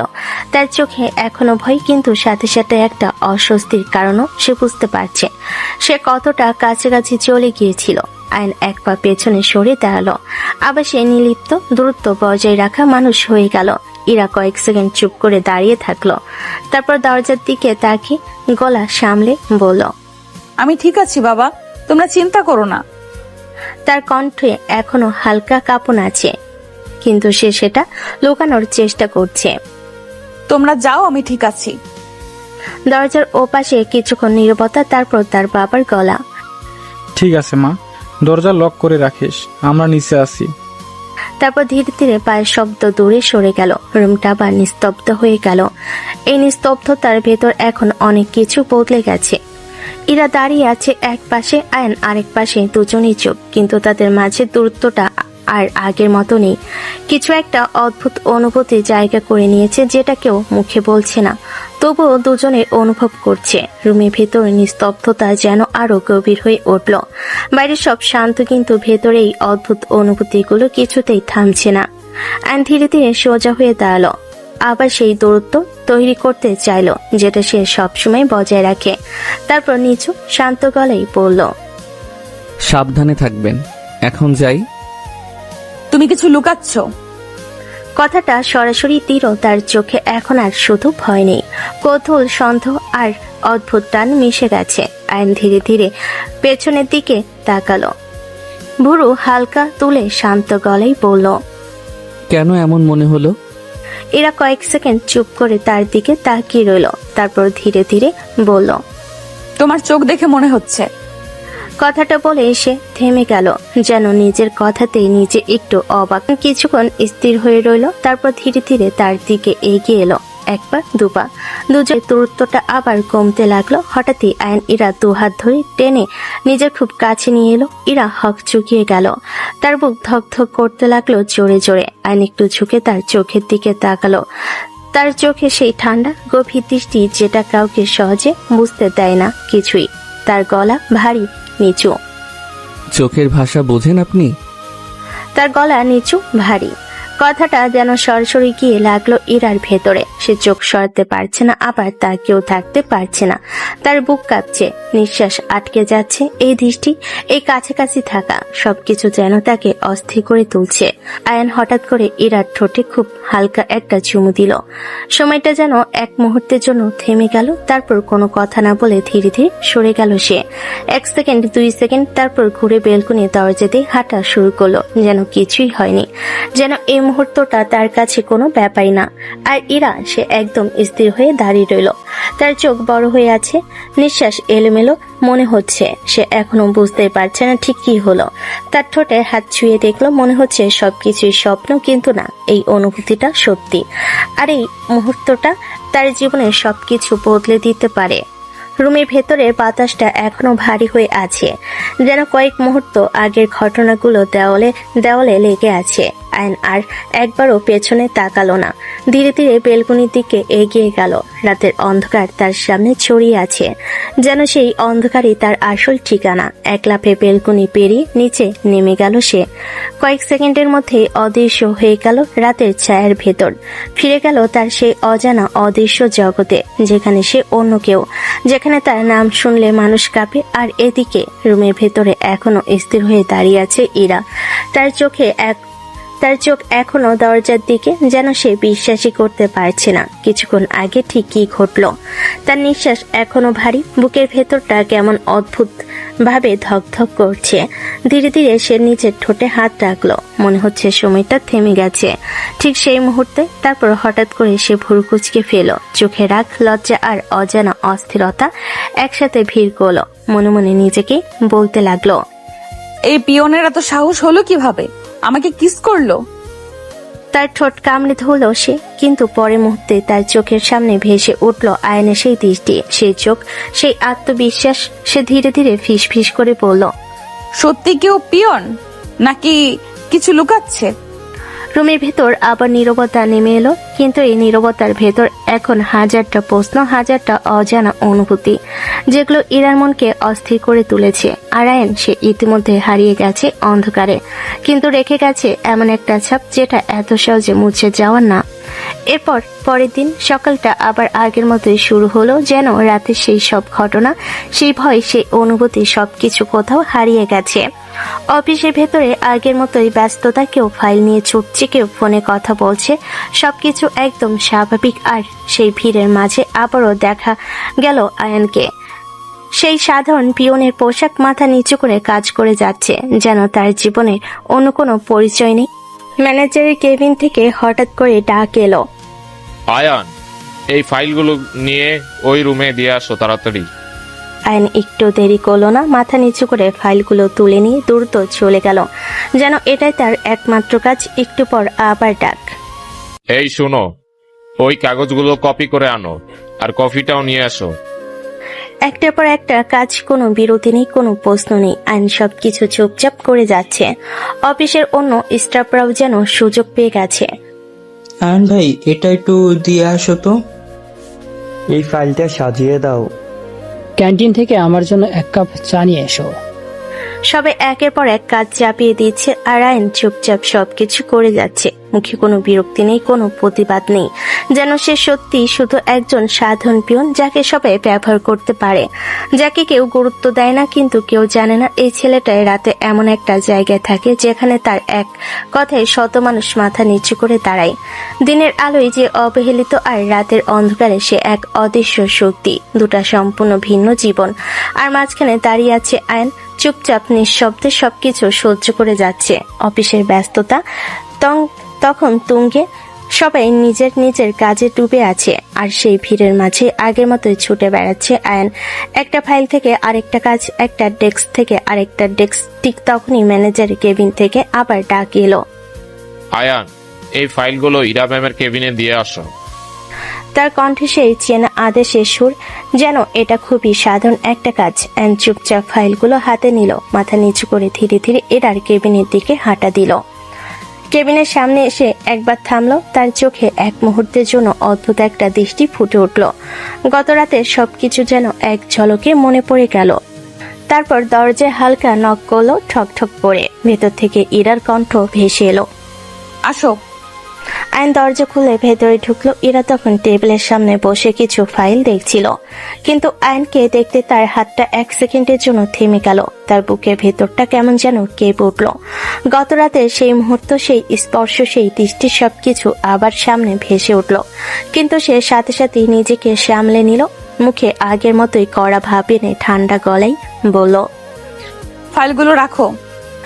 আয়ন কোনো কথা না বলে এগিয়ে গিয়ে টেবিলের উপর ফাইলগুলো রেখে দিল। রুমের ভেতরে হালকা একটা নীরবতা নেমে এলো। ইরা চোখ নামিয়ে ফাইল দেখার ভান করছে, কিন্তু তার ভেতরে কেমন অদ্ভুত একটা কাঁপুনি কাজ করছে। সে নিজেই বুঝতে পারছে না কেন এমন হচ্ছে। কিছুক্ষণ পর নিজের কথা বলার চেষ্টা করলো। কাল মানে অফিসের কাজগুলো ঠিকঠাক মতো করছো তো? কথাটা খুব সাধারণ, কিন্তু তার কণ্ঠে হালকা স্পষ্ট জড়তা। আয়ন শান্ত গলায় বলল, জি ম্যাম, সব ঠিক আছে। তার গলায় কোনো পরিবর্তন নেই, যেন গত রাতের কিছুই তার কাছে গুরুত্বপূর্ণ না। ইরা একবার তাকালো তার দিকে, তার চোখে সেই একই শান্ত নিলিপ্ত দৃষ্টি, যেটা দেখে ইরার ভেতরটা আবার কেঁপে উঠল। সে দ্রুত চোখ সরিয়ে নিল, মনে মনে নিজেকে সামলাতে লাগলো। কেন এমন লাগছে? কেন এই ছেলেটার সামনে দাঁড়িয়ে নিজের উপর কন্ট্রোল থাকে না? বাইরে থেকে সে এখনো সেই আগের মতোই কড়া অহংকারী ইরা, কিন্তু ভেতরে তার হৃদয়টা আজ অদ্ভুত ভাবে কাঁপছে। কেবিনের ভেতরে আবার সেই নীরব পরিবেশ, শুধু কাগজের পাতার শব্দ আর হালকা এয়ার কন্ডিশনের গুঞ্জন। আয়ন চুপচাপ নিজের কাজে ব্যস্ত হয়ে পড়ল। একটা ফাইল টেবিলের এই পাশে রাখছে, আরেকটা ঠিক মতো করে সাজিয়ে দিচ্ছে। সবকিছু এমন নিখুঁত ভাবে করছে যেন এটা শুধু একটা কাজ না, বরং তার অভ্যাস। টেবিলের কোনায় এলোমেলো পড়ে থাকা কাগজগুলো গুছিয়ে ফেলল, পেন স্ট্যান্ডটা ঠিক করে রাখলো, ফাইলগুলো সিরিয়াল করে সাজিয়ে দিল। তার প্রতিটা কাজে একটা অদ্ভুত মনোযোগ, যেটা সাধারণ কোনো পিয়নের মধ্যে খুব কমই দেখা যায়। আর ইরা সে ফাইলের দিকে তাকিয়ে থাকার ভান করছে, কিন্তু তার চোখ বারবার সরে যাচ্ছে আয়নের দিকে। আর চোখে সে তাকিয়ে থাকে, কখনো আয়নের হাতের দিকে, কখনো তার মুখের দিকে। তার ভেতরে একটা অদ্ভুত কৌতূহল কাজ করছে। এই ছেলেটা আসলে কে? কেন তার আচরণ এত আলাদা? তার চোখে সেই দৃষ্টি, যেটা একটা সাধারণ মানুষের হতে পারে না। হঠাৎই আয়ন থেমে গেল, মনে হলো সে বুঝে ফেলেছে। সে ধীরে ধীরে মুখ তুলে ইরার দিকে তাকালো, তার চোখে হালকা একটা প্রশ্ন। কিছু বলবেন ম্যাডাম? কথাটা খুব শান্তভাবে বলা, কিন্তু যেন সরাসরি গিয়ে লাগলো ইরার ভেতরে। ইরা হঠাৎ করে চমকে উঠল। সে বুঝতে পারেনি যে এতক্ষণ সে তাকিয়েছিল। মুহূর্তের মধ্যে তার মুখে হালকা লজ্জার ছাপ ফুটে উঠল। সে চোখ নামিয়ে নিয়ে একটু জড়তা নিয়ে বলল, না কিছু না। একটু থেমে আবারও কড়া হওয়ার চেষ্টা করে বলল, কাজ করো। তার কণ্ঠে আগের মতো কঠোরতা আনতে চাইল। ভেতরে সেই অস্বস্তিটা পুরোপুরি লুকাতে পারল না। আর কিছু না বলে আবারও কাজে মন দিল, কিন্তু তার ঠোঁটের কোণে হালকা একটা অদ্ভুত হাসি ফুটে উঠল, যেটা কেউ খেয়াল না করলেও তার ভেতরে অনেক কিছুই প্রকাশ করে দেয়। আর ইরা, সে এখন আর ফাইলের দিকে ঠিক মতো মন দিতে পারছে না, কারণ তার চোখ, তার মন বারবার ঘুরে ফিরে যাচ্ছে সেই একই মানুষের দিকে। কেবিনের ভেতরে পরিবেশটা যেন ধীরে ধীরে আরো ভারী হয়ে উঠছে। নীরবতার মাঝেও একটা অদৃশ্য টান অনুভব করা যাচ্ছে। আয়ন ফাইল গুছাতে গুছাতে হঠাৎ থেমে গেল। তারপর খুব স্বাভাবিক ভঙ্গিতে ইরার দিকে এগিয়ে এলো, এক পা দু পা। দুজনের মাঝে দূরত্বটা একেবারে কমে গেল। ইরা হঠাৎ করে চমকে উঠল, তার বুকটা ধক করে উঠল। সে বুঝতে পারেনি আয়ন এত কাছে চলে এসেছে। আয়ন হালকা ঝুঁকে তার দিকে তাকিয়ে নরম কিন্তু দুষ্টামি ভরা গলায় বলল, এবার তাকিয়ে দেখুন, বেশি ভালো দেখতে পাবেন।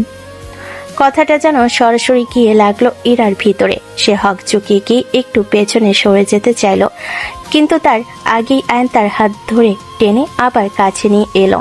ইরার নিঃশ্বাস আটকে গেল, তার চোখে স্পষ্ট অস্থিরতা। সেই পরিস্থিতির জন্য একদম প্রস্তুত না। আয়ন তার দিকে তাকিয়ে হালকা হাসলো, তার কণ্ঠটা এবার আরো নিচু, আরো গভীর। লজ্জা পেলে কিন্তু রাগী ম্যাডামকে আরো সুন্দর লাগে, তখন কিন্তু অনেক আদর করতে মন চায়। কথাগুলো শুনে ইরার গাল লাল হয়ে উঠল, কিন্তু পরের মুহূর্তেই তার রাগটা মাথায় চাড়া দিল।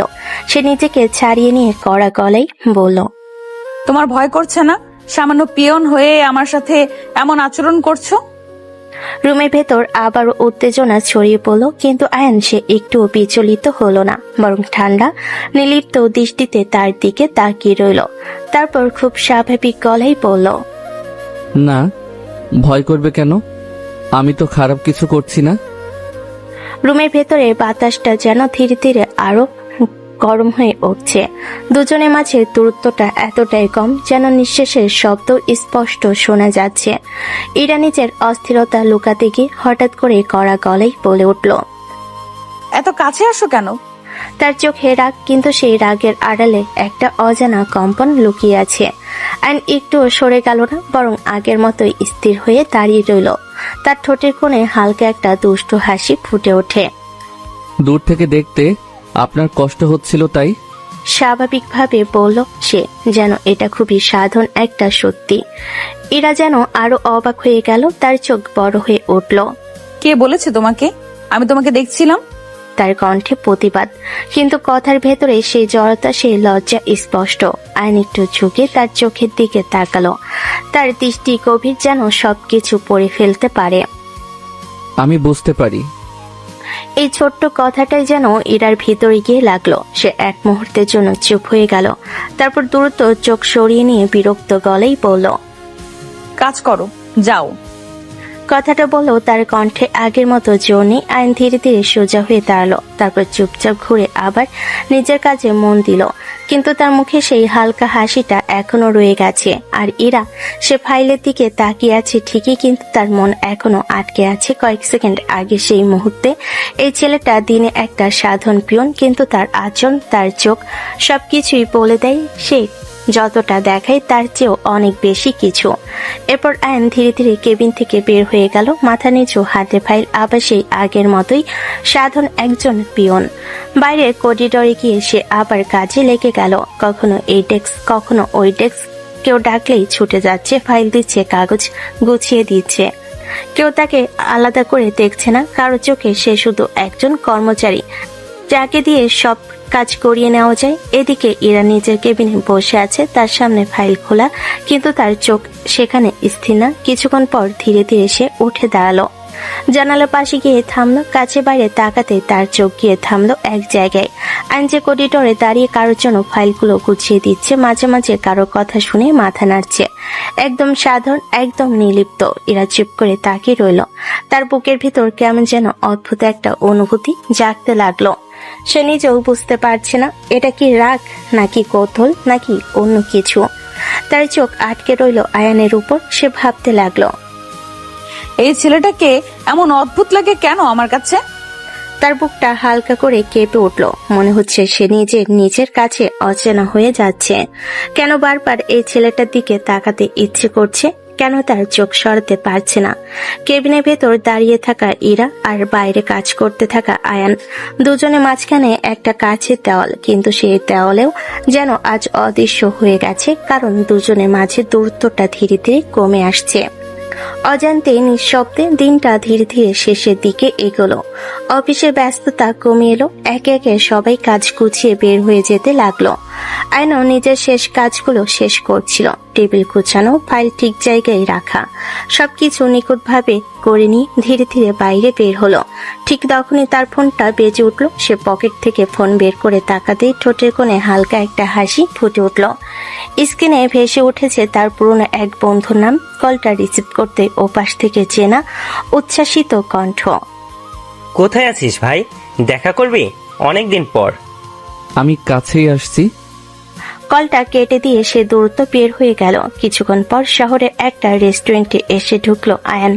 চারপাশে আলো, মানুষের ভিড়, কিন্তু তার চোখ খুঁজছে শুধু একজনকে। হঠাৎই সামনে থেকে কেউ উঠে দাঁড়িয়ে হাত নাড়ল। এইদিকে ভাই। আয়ান এগিয়ে গিয়ে তার সামনে বসলো। দুজনের চোখে একসাথে আনন্দের ঝিলিক। অনেকদিন পর দেখা হওয়ার সেই আলাদা অনুভূতি। কেমন আছিস? একদম হারিয়ে গেছিলি। ভালো আছি, তুই বল। তারপর শুরু হলো তাদের গল্প। ভার্সিটির দিনগুলো, ক্লাস ফাঁকি দাও, বন্ধুদের সাথে আড্ডা, সেই হাসি, সেই পাগলামি, সবকিছু যেন আবারও ফিরে এলো কথার মাঝে। মনে আছে ভাই, তুই কিভাবে স্যারকে বোকা বানিয়ে ক্লাস থেকে বের হয়ে যেতিস? দুজনেই হেসে উঠল। কিছুক্ষণ পর বন্ধুর চোখে হঠাৎ কৌতূহল ফুটে উঠল। সে একটু সামনে ঝুঁকে নিচু গলায় বলল, একটা কথা বল, তুই এমন করে পিয়ন সেজে আছিস কেন? কথাটা শুনে আয়ন কয়েক সেকেন্ড চুপ করে রইল। তার চোখে এক মুহূর্তের জন্য সেই গভীর রহস্যময় দৃষ্টি ফিরে এলো। তার ঠোঁটের কোণে হালকা একটা হাসি ফুটিয়ে বলল, সিক্রেট। কথাটা খুব ছোট, কিন্তু তার ভেতরে লুকিয়ে আছে হাজারটা অজানা রহস্য।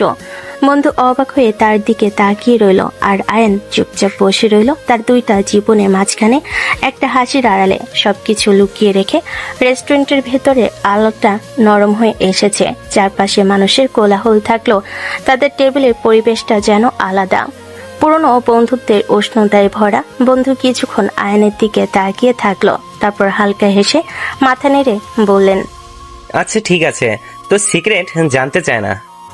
একটু সামনে ঝুঁকে চোখ ছোট করে দুষ্টামি ভরা গলায় বলল, তা বিয়ে কবে করবি বল? কথাটা শুনে আয়ন এক সেকেন্ড চুপ করে রইল। তার ঠোঁটের কোণে হালকা একটা রহস্যময় হাসি ফুটে উঠল। খুব তাড়াতাড়ি। এই ছোট্ট উত্তরটাতেই যেন অনেক কিছু লুকিয়ে আছে। বন্ধু অবাক হয়ে চোখ বড় করে ফেলল। ওহ তাই নাকি? মেয়ে পছন্দ আছে নাকি? আয়ান গ্লাসটা হাতে নিয়ে ধীরে ধীরে চুমুক দিল। তার চোখে সেই চেনা রহস্যময় দৃষ্টি। তারপর ঠান্ডা গলায় বলল, এটাও সিক্রেট ভাই। বাহ, দেখি তো সবকিছুই সিক্রেট। আমার তো মনে হচ্ছে খুব তাড়াতাড়ি বিয়ের দাওয়াত পাবো। তার কণ্ঠে মজা, কিন্তু কোথাও যেন সত্যিও আছে। আয়ান কিছু বলল না, শুধু হালকা করে হাসলো। তার চোখের সামনে ভেসে উঠল একটা মুখ, একটা দৃষ্টি, একটা কাঁপা কাঁপা নিঃশ্বাস, কিন্তু সে কিছুই প্রকাশ করলো না। সবকিছু আগের মতোই লুকিয়ে রাখলো, কারণ তার জীবনটা সাধারণ না, আর তার ভালোবাসাও সহজ হওয়ার নয়। এভাবে দিনগুলো কেটে যেতে লাগলো একটা অদ্ভুত নিয়মে, একটা অদ্ভুত ছন্দে। দিনে সে আগের মতোই সেই সাধারণ একজন পিয়ন। অফিসের এক কোণ থেকে আরেক কোণে ছুটে বেড়ানো, সবাইয়ের কাজ করে দেওয়া, মাথা নিচু করে চুপচাপ থাকা। আর রাত নামলেই সে হারিয়ে যায় সেই অন্ধকার জগতে, যেখানে তার পরিচয়, তার ক্ষমতা, সবকিছু সম্পূর্ণ আলাদা। দুটা ভিন্ন জীবন, দুটা আলাদা মুখ, আর মাঝখানে দাঁড়িয়ে আছে আয়ান, যে নিজের সত্যটা কাউকে জানাতে চায় না। এদিকে ইরার জীবনও ধীরে ধীরে একটা পরিবর্তন আসতে শুরু করেছে। সে আগের মতোই কড়া, অহংকারী, সবাইকে দূরে রাখে, নিজের মতো চলে। কিন্তু একটা জায়গায় এসে সে নিজেই হার মানতে শুরু করেছে। আয়ান অফিসের কাজের ফাঁকে ফাঁকে কেবিনে কাছে ভেতর থেকে আর চোখে বারবার তাকিয়ে থাকে তার দিকে। কখনো সে ফাইল গুছাচ্ছে, কখনো কারোর কথা শুনে মাথা নাড়ছে, কখনো আবার একদম চুপচাপ দাঁড়িয়ে আছে। এই সাধারণ মানুষটার ভেতরে কি যেন আছে, যেটা ইরাকে বারবার টেনে নিয়ে যাচ্ছে। তার নিজের মনটাই এখন আর তার কথা শুনছে না। কেন সে তাকে খুঁজে বেড়ায়, কেন তার চোখ সরাতে পারে না? এই প্রশ্নগুলোর উত্তর সে নিজেও জানে না। আর আয়ান, সে সবকিছুই বুঝে। ইরার সেই লুকানো দৃষ্টি, তার অজান্তে বলতে যাওয়া আচরণ, সবকিছুই তার চোখ এড়ায় না, কিন্তু তবু সে কিছুই বলে না, শুধু চুপচাপ সবকিছু দেখে যায়, যেন সে অপেক্ষা করছে কোনো এক নির্দিষ্ট সময়ের জন্য। এভাবে একটা দিন, দুইটা দিন, ধীরে ধীরে কেটে গেল 2 মাস। এই 2 মাসে অনেক কিছু বদলে গেছে, কিন্তু কেউ মুখে কিছু বলেনি। অবশেষে ইরা একটা সিদ্ধান্ত নিল, সে আর নিজের এই অনুভূতিগুলো লুকিয়ে রাখতে পারছে না। সে ঠিক করলো আজই সে আয়ানকে সব বলে দেবে। তার বুকের ভেতর সারাক্ষণ একটা নাম ঘুরে বেড়ায়, আয়ান। তার চোখে, তার মনে শুধু সেই এক মানুষ। আর আজ সে নিজের মনে সব কথা বলবে, যা কিছুই হোক। 2 মাসে জমে থাকা অনুভূতি আজ যেন আর থেমে থাকতে চাইল না। ইরার বুকের ভেতরটা সকাল থেকেই অদ্ভুতভাবে কাঁপছে। আজ সে বলবে, যাই হোক না কেন।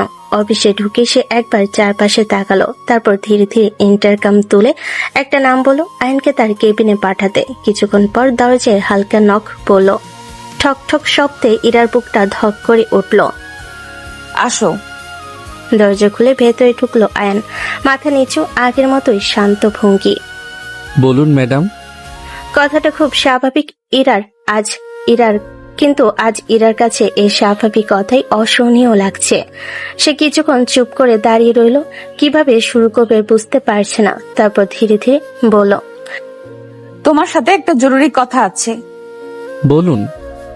একটা ছোট্ট শব্দ, কিন্তু সেটা যেন ইরাকে সাহস দিল। সে গভীর নিঃশ্বাস নিল, তারপর সরাসরি বলে ফেলল, আমি তোমাকে পছন্দ করি।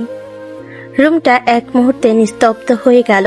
আয়ান কয়েক সেকেন্ড তার দিকে তাকিয়ে রইল, তারপর একদম স্বাভাবিক গলায় বলল, করতেই পারেন, সমস্যা নাই তো। কথাটা যেন একদম ঠান্ডা পানি ঢেলে দিল ইরার উপর। সে ভ্রুকুচকে সামনে এগিয়ে এলো। এটা নর্মাল পছন্দ না, আমি তোমাকে চাই নিজের করে। কথাটা বলার সাথে সাথে তার বুকটা ধকধক করতে লাগলো। আয়ান এবার সত্যি একটু থেমে গেল, তার চোখে হালকা বিস্ময় ফুটে উঠল। কি বলছেন এসব? যেন সে এই কথাটা আশা করেনি, কিন্তু ইরা থামলো না। সে সামনে সে দৃঢ় গলায় বলল, ভেবো না তুমি পিয়ন, এতে আমার কোনো সমস্যা আছে। এতে আমার কোনো সমস্যা নেই। তার কণ্ঠে ছিল অনুভূতির গভীরতা। সে সত্যি তার সামনে দাঁড়িয়ে থাকা মানুষটাকে চাইছে, তার পরিচয় না, তার অবস্থান না, শুধু তাকে। আর আয়ান, সে চুপ করে দাঁড়িয়ে আছে, তার চোখে সেই গভীর অদ্ভুত দৃষ্টি, যেন তার ভেতরে কিছু একটা ভেঙে যাচ্ছে, আবার কিছু একটা তৈরি হচ্ছে। এই মুহূর্তটা তাদের সম্পর্কের মোড় ঘুরিয়ে দিতে পারে। রুমের ভেতরটা যেন হঠাৎ করে ভারী হয়ে উঠল। ইরার বলা কথাগুলো এখনো বাতাসে ভাসছে, প্রতিটা শব্দ, প্রতিটা অনুভূতি স্পষ্ট। আইন কিছুক্ষণ চুপ করে দাঁড়িয়ে রইল, তার চোখে সেই গভীর ভাবনা, যেন সে শুধু ইরার কথা না, তার থেকেও অনেক বড় কিছু নিয়ে চিন্তা করছে। তারপর ধীরে, খুব শান্ত গলায় বলল, আমাকে একটু সময় লাগবে ভাবার জন্য। কথাটা বলার সময় তার গলায় কোনো তাড়াহুড়ো নেই, বরং একটা হিসাবী স্থিরতা। এরা কয়েক সেকেন্ড তার দিকে তাকিয়ে রইল, তার চোখে এক ঝলক অস্থিরতা দেখা গেল। সে খুব দ্রুত নিজেকে সামলে নিল, ঠোঁটের কোণে হালকা একটা চ্যালেঞ্জিং হাসি ফুটিয়ে বলল, যত খুশি ভেবে দেখো, কিন্তু উত্তর যেন হ্যাঁ হয়। তার কণ্ঠে আদেশ, যেন সে অভ্যস্ত যা চাই তা পাওয়ার। আয়ান তার দিকে তাকিয়ে রইল, তার চোখে এবার হালকা এক ভিন্ন দৃষ্টি, যেন সে এই চ্যালেঞ্জটা গ্রহণ করেছে। তারপর ঠান্ডা ধীর গলায় বলল, সেটা আমার মন মতো হবে। কথাটা ছোট, কিন্তু এর ভেতরে ছিল এক অদ্ভুত দৃঢ়তা, যেন সে কাউকে নিজের সিদ্ধান্তে প্রভাব ফেলতে দেয় না। এরা চোখে মুহূর্তে আগুন জ্বলে উঠল। সে একটু কাছে এসে কড়া গলায় বলল, আমি যা চাই তাই পাই, বেশি বাড়াবাড়ি করো না। দুজনের চোখে চোখ, একটা অদ্ভুত লড়াই, অহংকার বনাম রহস্য, দাবি বনাম স্বাধীনতা। এই সম্পর্কটা শুধু ভালোবাসা না, এটা এক ধরনের যুদ্ধ, যেখানে কেউই সহজে হার মানবে না। রাত গভীর, চারপাশে নিস্তব্ধতা নেমে এসেছে। শহরের কোলাহল অনেক আগেই থেমে গেছে, শুধু দূরের হালকা বাতাসের শব্দ শোনা যাচ্ছে। নিজের রুমে বিছানায় শুয়ে আছে আয়ান, হাত দুটো মাথার পেছনে রেখে ছাদের দিকে তাকিয়ে আছে। তার ঠোঁটে ধীরে ধীরে একটা বাঁকা হাসি ফুটে উঠল, যেন আজকের দিনের প্রতিটা মুহূর্ত তার মাথায় ঘুরছে। ইরার বলা কথাগুলো, তার চোখে সেই দৃঢ়তা আর সেই স্বীকারোক্তি, সবকিছু মিলিয়ে তার ভেতরে এক অদ্ভুত তৃপ্তি কাজ করছে। ধীরে ধীরে চোখ বন্ধ করলো আয়ান, তারপর মনে মনে বলতে লাগলো, আপনাকে পাওয়ার জন্যই তো এই পিয়ন সাজার নাটক। একটু থেমে তার হাসিটা আরো গভীর হলো। আপনি যাতে শুধু আমাকেই ভালোবাসেন, আমার পরিচয় না, আমার টাকার জন্য না, শুধু আমাকে, এই জন্যই তো সবকিছু লুকিয়ে রাখা। না হলে চাইলেই তো কোটিপতি হয়েই আপনার সামনে আসতে পারতাম, এক নিমিষেই সবকিছু বদলে যেত। কিন্তু না, আমি চেয়েছি আপনি নিজে থেকে আমার দিকে আসুন, নিজের ইচ্ছায়, নিজের অনুভূতিতে। আর আজ আপনি নিজেই এসে বললেন আপনি আমাকে চান। তার ঠোঁটে আবার সেই রহস্যময় হাসি। এখন আর কোনো সন্দেহ নেই, এখন আপনি শুধু আমাকেই ভালোবাসেন, আর কোনো কথা নাই। ধীরে ধীরে চোখ খুলল আয়ান, তার চোখে তখন অদ্ভুত এক দৃঢ়তা, যেন সে নিজের লক্ষ্যটা স্পষ্ট দেখতে পাচ্ছে। খুব তাড়াতাড়ি আমি আপনার হব, আর আপনি শুধু আমার। রুমের ভেতর আবার নীরবতা নেমে এলো, কিন্তু সেই নীরবতার আড়ালে একটা ভালোবাসা, একটা পরিকল্পনা আর একটা অজানা খেলা ধীরে ধীরে তার শেষের দিকে এগোচ্ছে। পরের দিন সকালটা অন্য দিনের মতোই শুরু হলো। আজ একটা জিনিস একদম আলাদা। আজ ইরার কেবিনের দিকে একবারও তাকাচ্ছে না, ইচ্ছে করেই দূরে থাকছে, যেন সে কোনোভাবেই তার সামনে না পড়ে। অফিসের এদিক সেদিক কাজ করছে ঠিকই, ফাইল দিচ্ছে, কাগজ গুছাচ্ছে, কিন্তু ইরার কেবিনের সামনে এলেই পথ বদলে নিচ্ছে। সবটাই ইচ্ছাকৃত, সবটাই একটা পরিকল্পনা। এদিকে ইরা সকাল থেকে অস্থির হয়ে আছে। সে কয়েকবার ইন্টারকমে কল দিল, আয়নকে পাঠাও, কিন্তু প্রতিবারই কোনো না কোনো অজুহাত, কাজে ব্যস্ত, কখনো কোনো কোথাও গেছি কিন্তু আসছে না। তার ভুরু কুঁচকে গেল, মনের ভিতরটা ধীরে ধীরে রাগে ভরে উঠতে লাগলো। সে আবার কল দিল, আয়ন কোথায় বলো, তাকে এক্ষুনি আসতে। তবু আয়ন এলো না। এবার ইরা ধৈর্য একদম শেষ। সে রেগে গিয়ে ম্যানেজারকে ডেকে পাঠালো। ম্যানেজার আসতে সে কড়া গলায় বলল, আয়নকে এক্ষুনি আমার কেবিনে পাঠান, না হলে ওর চাকরি থাকবে না। ম্যানেজার হতভম্ব হয়ে মাথা নেড়ে দ্রুত বের হয়ে গেল। কিছুক্ষণ পর সে আয়নের কাছে গিয়ে বলল, ইরা ম্যাম ডাকছে, এখনই যেতে বলেছে। আয়ন মাথা নিচু করে দাঁড়িয়ে রইল, তার ঠোঁটের কোণে হালকা এক অদৃশ্য হাসি। সে তো সারাদিন ধরে এই মুহূর্তটার জন্য অপেক্ষা করছিল। দূর থেকে সে দেখেছে ইরা কিভাবে বারবার তাকে খুঁজছে, কিভাবে অস্থির হয়ে উঠছে। সে জানতে চেয়েছিল তাকে না দেখে ইরা ঠিক কেমন থাকে, আর আজ সেই উত্তর পেয়ে গেছে। ধীরে ধীরে পা বাড়ালো সে, ইরার কেবিনের সামনে এসে থামলো, তারপর দরজায় নক করে ভেতরে ঢুকলো। ডাকছিলেন ম্যাডাম? তার গলা শান্ত, যেন কিছুই হয়নি। কিন্তু ইরা সে আর এক সেকেন্ডও অপেক্ষা করলো না, দ্রুত উঠে গিয়ে দরজাটা ভেতর থেকে লক করে দিল। ঠক করে লকের শব্দটা রুমে প্রতিধ্বনিত হলো। তারপর ধীরে ধীরে ঘুরে দাঁড়ালো, তার চোখে আগুন, মুখে রাগ, আর ভেতরে জমে থাকা অস্থিরতা। সে ধীরে ধীরে আয়নের দিকে এগিয়ে আসতে লাগলো, এক পা দু পা। দুজনের মাঝে দূরত্ব আবার কমতে লাগলো। আজ কোনো দূরত্ব নেই, আজ কথা হবে, সবকিছুর হিসাব হবে। রুমের দরজা লক হওয়ার শব্দটা যেন পুরো পরিবেশটাই বদলে দিল। চারপাশে নিস্তব্ধতা, কিন্তু সেই নীরবতার ভেতর তীব্র উত্তেজনা জমে উঠছে। ইরা ধীরে ধীরে আয়নের একদম সামনে এসে দাঁড়ালো, এতটাই কাছে যেন দুজনের নিঃশ্বাস একে অপরকে ছুঁয়ে যাচ্ছে। তার চোখে রাগ, অভিমান আর অদ্ভুত এক টান। আমাকে ইগনোর করছো? কথাটা খুব নিচু কুলায়, কিন্তু তাতে জমে থাকা অস্থিরতা স্পষ্ট। আইন ঠোঁটের কোণে হালকা একটা বাঁকা হাসি ফুটিয়ে তাকালো তার দিকে। ইগনোর কেন করব? আপনি তো আমার বস, তার সাথে যতটা দূরত্ব রাখা দরকার রাখছি। কথাগুলো যেন ইরার ভেতরে আগুন ধরিয়ে দিল। সে এক মুহূর্ত দেরি করল না, হঠাৎ করেই এগিয়ে এসে আয়নের গলা জড়িয়ে ধরল, তার বুকের সাথে নিজেকে ঠেকিয়ে দিয়ে কাঁপা কাঁপা গলায় বলল, আমি তোমার বস না, আমি তোমার বউ হতে চাই। রুমের ভেতর আবারও নিস্তব্ধতা নেমে এলো।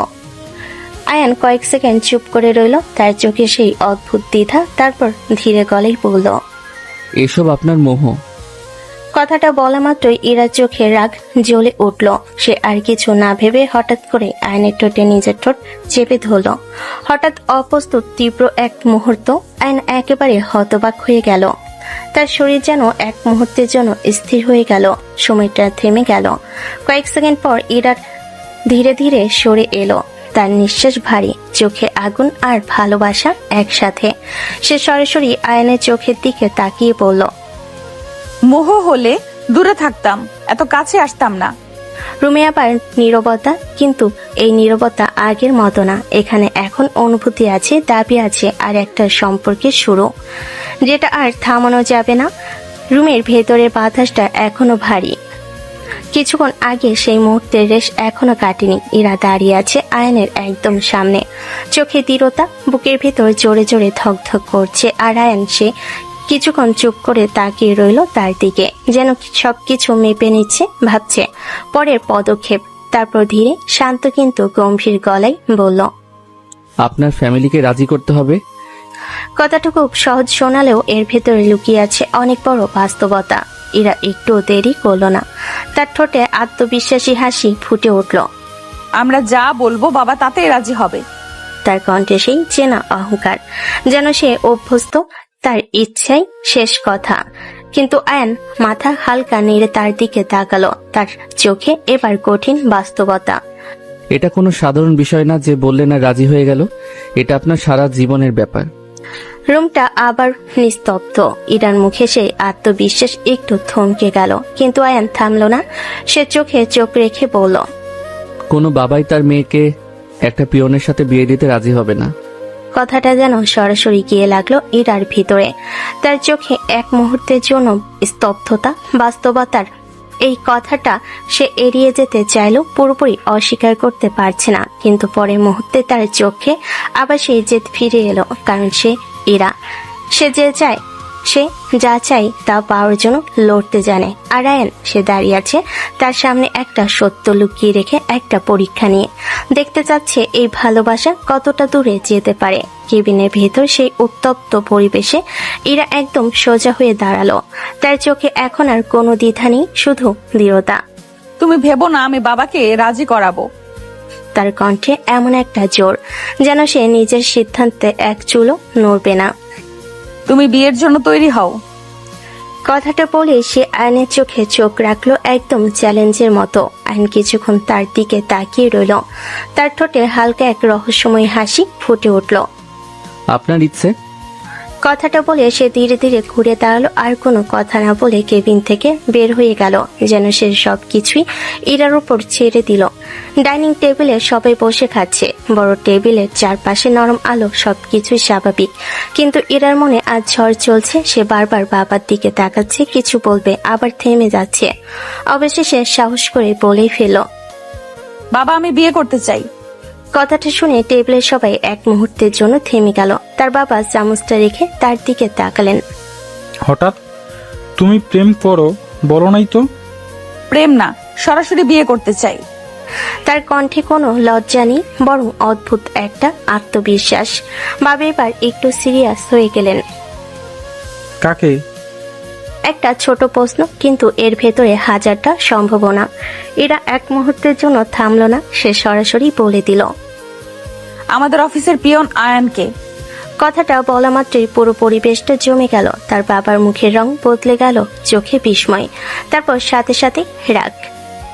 কি বললে তুমি? তার কণ্ঠ গর্জে উঠল। তিনি টেবিলে হাত চাপড়ে উঠে দাঁড়ালেন। একটা পিয়ন? তুমি আমার সাথে মজা করছো? তার রাগে পুরো ঘরটা কেঁপে উঠল। এই প্রস্তাবটা তার কাছে শুধু অস্বাভাবিক না, অগ্রহণযোগ্য। আর ইরা, সে চুপচাপ দাঁড়িয়ে আছে, কিন্তু তার চোখে এখনো সেই জেদ, যে জেদ এত সহজে ভাঙা না। এবার শুরু হবে একটা বড় ঝড়। ডাইনিং টেবিলের সেই মুহূর্তটা যেন এক ঝড়ের রূপ নিল। চারপাশে ভারী নীরবতা, কিন্তু সেই নীরবতার ভেতর তীব্র উত্তেজনা জমে আছে। ইরার বাবা রাগে ফুঁসছেন, আর ঠিক তখনই ইরার মা ধীরে ধীরে কথা বললেন, তুই পাগল হয়ে গেছিস নাকি? আমাদের অবস্থানটা একবার দেখ, আমরা কোথায় আর সে কোথায়। কথাগুলো যেন সরাসরি গিয়ে লাগলো ইরার ভিতরে, কিন্তু আছে থামার জন্য দাঁড়ায়নি। সে সোজা হয়ে দাঁড়িয়ে দৃঢ় গলায় বলল, আমি আয়নকে ভালোবেসে ফেলেছি। তার কণ্ঠে কোনো দ্বিধা নেই, শুধু সত্যি। ইরার বাবা সাথে সাথে গর্জে উঠলেন, ভুলে যাও, আমি তোমার জন্য আমার মান সম্মান নষ্ট করতে পারবো না। এই কথাটা যেন দেওয়ালের মতো সামনে এসে দাঁড়ালো, কিন্তু ইরা পিছিয়ে যাওয়ার মেয়ে না। তার চোখে জল চিকচিক করলো, গলায় দৃঢ়তা। পারবো না ভুলতে। আমার ওকেই চাই। জেদ করো না, এটা জেদ না, আমি ওকে ভালোবাসি। আমি কখনোই এই বিয়ে মেনে নেব না। তার কণ্ঠে চূড়ান্ত সিদ্ধান্ত। এই দরজা তার কাছে বন্ধ। ইরার চোখে এবার পানি চলে এলো, কিন্তু সেই পানির সাথে রাগ আর কষ্ট মিশে গেছে। সে হঠাৎ করে বলে উঠল, তাহলে আমি নিজেকে শেষ করে দিব। কথাটা শুনে ঘরটা যেন এক মুহূর্তে জমে গেল, কিন্তু ইরার বাবা তিনি রাগের মাথায় বলে ফেলেন, যা খুশি করো, তবুও ওই ছেলেকে মানব না। এই কথাটা যেন শেষ আঘাত। ইরা আর এক সেকেন্ডও দাঁড়ালো না। রাগে কষ্টে চোখ ভরা পানিতে দৌড়ে নিজের রুমে চলে গেল। ধরাম করে দরজাটা বন্ধ করে দিল ভেতর থেকে। ঘরের ভেতর আবার নিস্তব্ধতা, কিন্তু এই নীরবতা ভয়ঙ্কর। ইরার মা তাড়াতাড়ি করে উঠে দাঁড়ালেন এবং তার চোখে আতঙ্ক। এ কি করে করলে তুমি? তুমি জানো এরা কতটা জেদি? সত্যি যদি কোনো খারাপ কিছু করে ফেলে? তার কণ্ঠে ভয় স্পষ্ট, কারণ তিনি জানেন এই মেয়ে যা বলে তা করেও দেখাতে পারে। আর এখন একটা ভুল সিদ্ধান্ত সবকিছু শেষ করে দিতে পারে। ডাইনিং রুমে সেই উত্তপ্ত পরিবেশ এখনো পুরোপুরি ঠান্ডা হয়নি। ইরার রুমে দরজা বন্ধ আর ভেতর থেকে কোনো শব্দ আসছে না। ইরার মা আতঙ্কিত চোখে দাঁড়িয়ে আছেন, তার বুকের ভেতরটা কাঁপছে। তিনি ধীরে ধীরে ইরার বাবার দিকে তাকিয়ে বললেন, আমাদের তো কিছুর অভাব নেই। পিয়ন হলে কি সমস্যা? সব তো ইরার আর ওর জামাইয়ের, আমাদের কি যায় আসে? কথাগুলো খুব সহজ, কিন্তু এর ভেতরে একটা মায়ের অসহায়তা লুকিয়ে আছে। ইরার বাবা কিছুক্ষণ চুপ করে দাঁড়িয়ে রইলেন, তার মুখ শক্ত, চোখে এখনো সেই অহংকারের ছাপ। ধীরে ভারী গলায় বললেন, আমার একটা সম্মান আছে। কথাটা যেন তার অহংকারের প্রতিচ্ছবি, কিন্তু ইরার মা থামলেন না। তিনি এগিয়ে এসে কাপা গলায় বললেন, মেয়ের থেকে কি বড় সম্মান? এই কথাটা যেন সরাসরি গিয়ে লাগলো তার ভেতরে। তিনি চুপ হয়ে গেলেন। কয়েক সেকেন্ড কেউ কিছু বলল না, শুধু নীরবতা। তারপর হঠাৎ করে তিনি দ্রুত ইরার রুমের দিকে হাঁটা দিলেন। দরজার সামনে গিয়ে জোরে নক করতে লাগলেন। হীরা, দরজা খোল মা। হীরা, শুনতে পাচ্ছিস? দরজা খোল। তার কণ্ঠে এখন আর রাগ নেই, শুধু ভয়, কিন্তু ভেতর থেকে কোনো সারা শব্দ আসছে না। তিনি আরো জোরে দরজা চাপড়াতে লাগলেন। হীরা, প্লিজ মা, দরজা খোল। তার কণ্ঠ ভেঙে আসছে, মুহূর্তগুলো যেন ভয়ঙ্কর হয়ে উঠছে। অবশেষে তিনি চোখ বন্ধ করে এক নিঃশ্বাসে বলে ফেললেন, তুমি যা চাও তাই হবে। আয়ানের সাথেই তোমার বিয়ে দিব। কথাটা যেন পুরো বাড়িতে প্রতিধ্বনিত হলো। কয়েক সেকেন্ডের নীরবতার ভেতর থেকে ধীরে ধীরে দরজা লক খোলা শব্দ এলো। দরজাটা আস্তে করে খুলল। সামনে দাঁড়িয়ে ইরা, তার চোখ লাল, ঠোঁটে হালকা এক অদ্ভুত হাসি, যেন সে জানতো শেষ পর্যন্ত তার জেদই জিতবে। সময় যেন এক লাফে অনেকটা এগিয়ে গেল। কেটে গেছে আরো 15 দিন। আজ সেই দিন। ইরার বিয়ে। পুরো বাড়ি সাজানো হয়েছে আলোয় আলোয়। গেট থেকে শুরু করে ভিতর পর্যন্ত ফুলের সাজ, আলোকসজ্জা আর চারপাশের উৎসবের আমেজ। সবাই ব্যস্ত, আত্মীয় স্বজন, অতিথি সবাই একটাই কথা বলছে, ইরার বিয়ে। কিন্তু কার সাথে? একজন সাধারণ পিয়নের সাথে। এই কথাটাই সবার মনে ফিসফিস হয়ে ঘুরছে। কেউ অবাক, কেউ অবিশ্বাসে মাথা নাড়ছে। এদিকে রুমের ভেতর আয়নার সামনে বসে আছে ইরা, লাল বেনারসি গহনায় মোড়া, একদম নিখুঁত বধূ। তার চোখে আজ এক অদ্ভুত এক প্রশান্তি আর ঠোঁটে হালকা হাসি, যেন সে জানে আজ সে তার ভালোবাসাকে নিজের করে পাবে। ঠিক তখনই বাড়ির বাইরে হঠাৎ করে কয়েকটা দামি গাড়ি এসে থামলো, একটার পর একটা। গেটের সামনে হালকা একটা হইচই পড়ে গেল। সবাই তাকিয়ে দেখছে কে এলো। গাড়ির দরজা খুলো। প্রথমে নামলো আয়ান, কিন্তু আজ সে সেই আগের পিয়ন না। দামি স্যুট, পরিপাটি লোক, চোখে সেই আত্মবিশ্বাস। সবে এক মুহূর্তে থমকে গেল। তারপর আরেকটা গাড়ি থেকে নামলেন শহরের টপ কোটিপতি আজমল চৌধুরী। পুরো পরিবেশ একদম নিস্তব্ধ হয়ে গেল। সবার চোখে বিস্ময়। ইরার বাবা দ্রুত এগিয়ে এলেন, তার মুখে অবাক ভাব। আজমল সাহেব, আপনি এখানে? আজমল চৌধুরী হালকা হেসে তার দিকে তাকালেন। তার গলায় গম্ভীর অথচ আত্মবিশ্বাসী সুর। ছেলের বিয়েতে না এসে থাকে কিভাবে? কথাটা শুনে চারপাশের গুঞ্জন শুরু হয়ে গেল। সবাই একে অন্যের দিকে তাকাচ্ছে, কেউ যেন বিশ্বাসই করতে পারছে না। ইরার বাবা হতবাক হয়ে বললেন, ছেলের বিয়ে। আজমল চৌধুরী এবার সোজা আয়নের দিকে তাকিয়ে বললেন, আয়ান আমার ছেলে। এক মুহূর্তে সবকিছু যেন থেমে গেল। সবাই স্তব্ধ। যে ছেলেকে সবাই পিয়ন ভেবেছে সে একজন কোটিপতি ছেলে না, তার থেকেও বেশি কিছু। আর আজ সব সত্যি সামনে চলে এলো। সারা বাড়িতে যেন এক মুহূর্তে ঝড় বয়ে গেল। চারপাশে হইচই, কেউ অবাক, কেউ হতবাক, কেউ আবার বিশ্বাসই করতে পারছে না যে ছেলেকে সবাই এতদিন সাধারণ পিয়ন ভেবেছে সে আসলে শহরের টপ কোটিপতির ছেলে। গুঞ্জন ছড়িয়ে পড়লো পুরো বাড়িতে। কেউ বলছে এটা কি সত্যি, কেউ বলছে তাহলে এতদিন সে নাটক করেছিল কেন। এসব কথাই ধীরে ধীরে পৌঁছে গেল ইরার কানে। সে বধূ সেজে বসে আছে, কিন্তু তার চোখে এখন এক অদ্ভুত বিস্ময়। আয়ান টপ কোটিপতি। তার ঠোঁটে হালকা হাসি ফুটে উঠল, যেন সে বুঝতে পারছে এই মানুষটা কখনই সাধারণ ছিল না। সবকিছু ধীরে ধীরে স্বাভাবিক হলো। বিয়ের আনুষ্ঠানিকতা শেষ হলো, আর তারপর এরা বিদায় নিয়ে চলে এলো আয়ানের বাড়িতে। নতুন পরিবেশ, নতুন জীবন। রাত, বাসর ঘরটা ফুল দিয়ে সাজানো, নরম আলোয় ভরে আছে পুরো রুম। এরা চুপচাপ বসে আছে, তার মনে হাজারটা প্রশ্ন ঘুরছে। ঠিক তখনই দরজা খুলে ভেতরে ঢুকলো আয়ান। দুজনের চোখে চোখ পড়তেই মুহূর্তটা থেমে গেল। এরা ধীরে ধীরে উঠে দাঁড়ালো। তার চোখে রাগ, অভিমান আর কৌতূহল একসাথে। এত নাটক কেন করছো এতদিন? তার কণ্ঠে অভিযোগ। আইন ধীরে ধীরে তার কাছে এগিয়ে এলো, একদম সামনে এসে থামলো। তারপর খুব শান্ত গলায় বলল, আপনাকে পাওয়ার জন্য। কথাটা এতটাই সরল, কিন্তু এর ভিতরে ছিল গভীর ভালোবাসা। সে ধীরে ধীরে ইরাকে নিজের কাছে টেনে নিল। ইরা কিছুক্ষণ চুপ করে রইল। তার বুকের ভেতরটা কেঁপে উঠল। সব রাগ যেন ধীরে ধীরে গলে যেতে লাগলো। তাদের মাঝের দূরত্বটা যেন একদম মিলিয়ে গেল। একটা নতুন সম্পর্ক, একটা নতুন শুরুর ভালোবাসা, অভিমান আর রহস্য মিশে দুজনের ঠোঁটে দুজন মত্ত হয়ে হারিয়ে গেল অন্য জগতে। মাঝরাত, ঘরের আলো নরম, চারপাশে নিস্তব্ধতা। ইরা গভীর ঘুমে শান্ত মুখে ঘুমিয়ে আছে, আর তার পাশে শুয়ে আছে আয়ান। হঠাৎ তার ফোনটা কাঁপতে শুরু করলো। সে ধীরে ফোনটা হাতে নিয়ে রিসিভ করলো। ওপাশ থেকে নিচু গলায়, বস, একটা অপারেশন আছে, আপনাকে লাগবে। আয়নের চোখের দৃষ্টি মুহূর্তেই বদলে গেল। শান্ত মানুষটা যেন আবার অন্য এক রূপ নিল। আয়ন নিচু গলায় বলল, সব তৈরি করো, আমি আসছি। কলটা কেটে দিয়ে সে ধীরে ধীরে ইরার দিকে তাকালো। কিছুক্ষণ চুপচাপ তাকিয়ে রইল। তারপর খুব যত্ন করে তাকে সরিয়ে দিল, যেন তার ঘুম না ভাঙে। ধীরে ধীরে উঠে দাঁড়ালো, দরজার দিকে হাঁটতে লাগলো। একটা দৃষ্টি, একটা গোপন জীবন, আরেকটা অন্ধকার জগৎ যেখানে সে রাজত্ব করে। কেউ কখনো জানেনি আর জানবেও না তার লুকানো জীবনের কথা।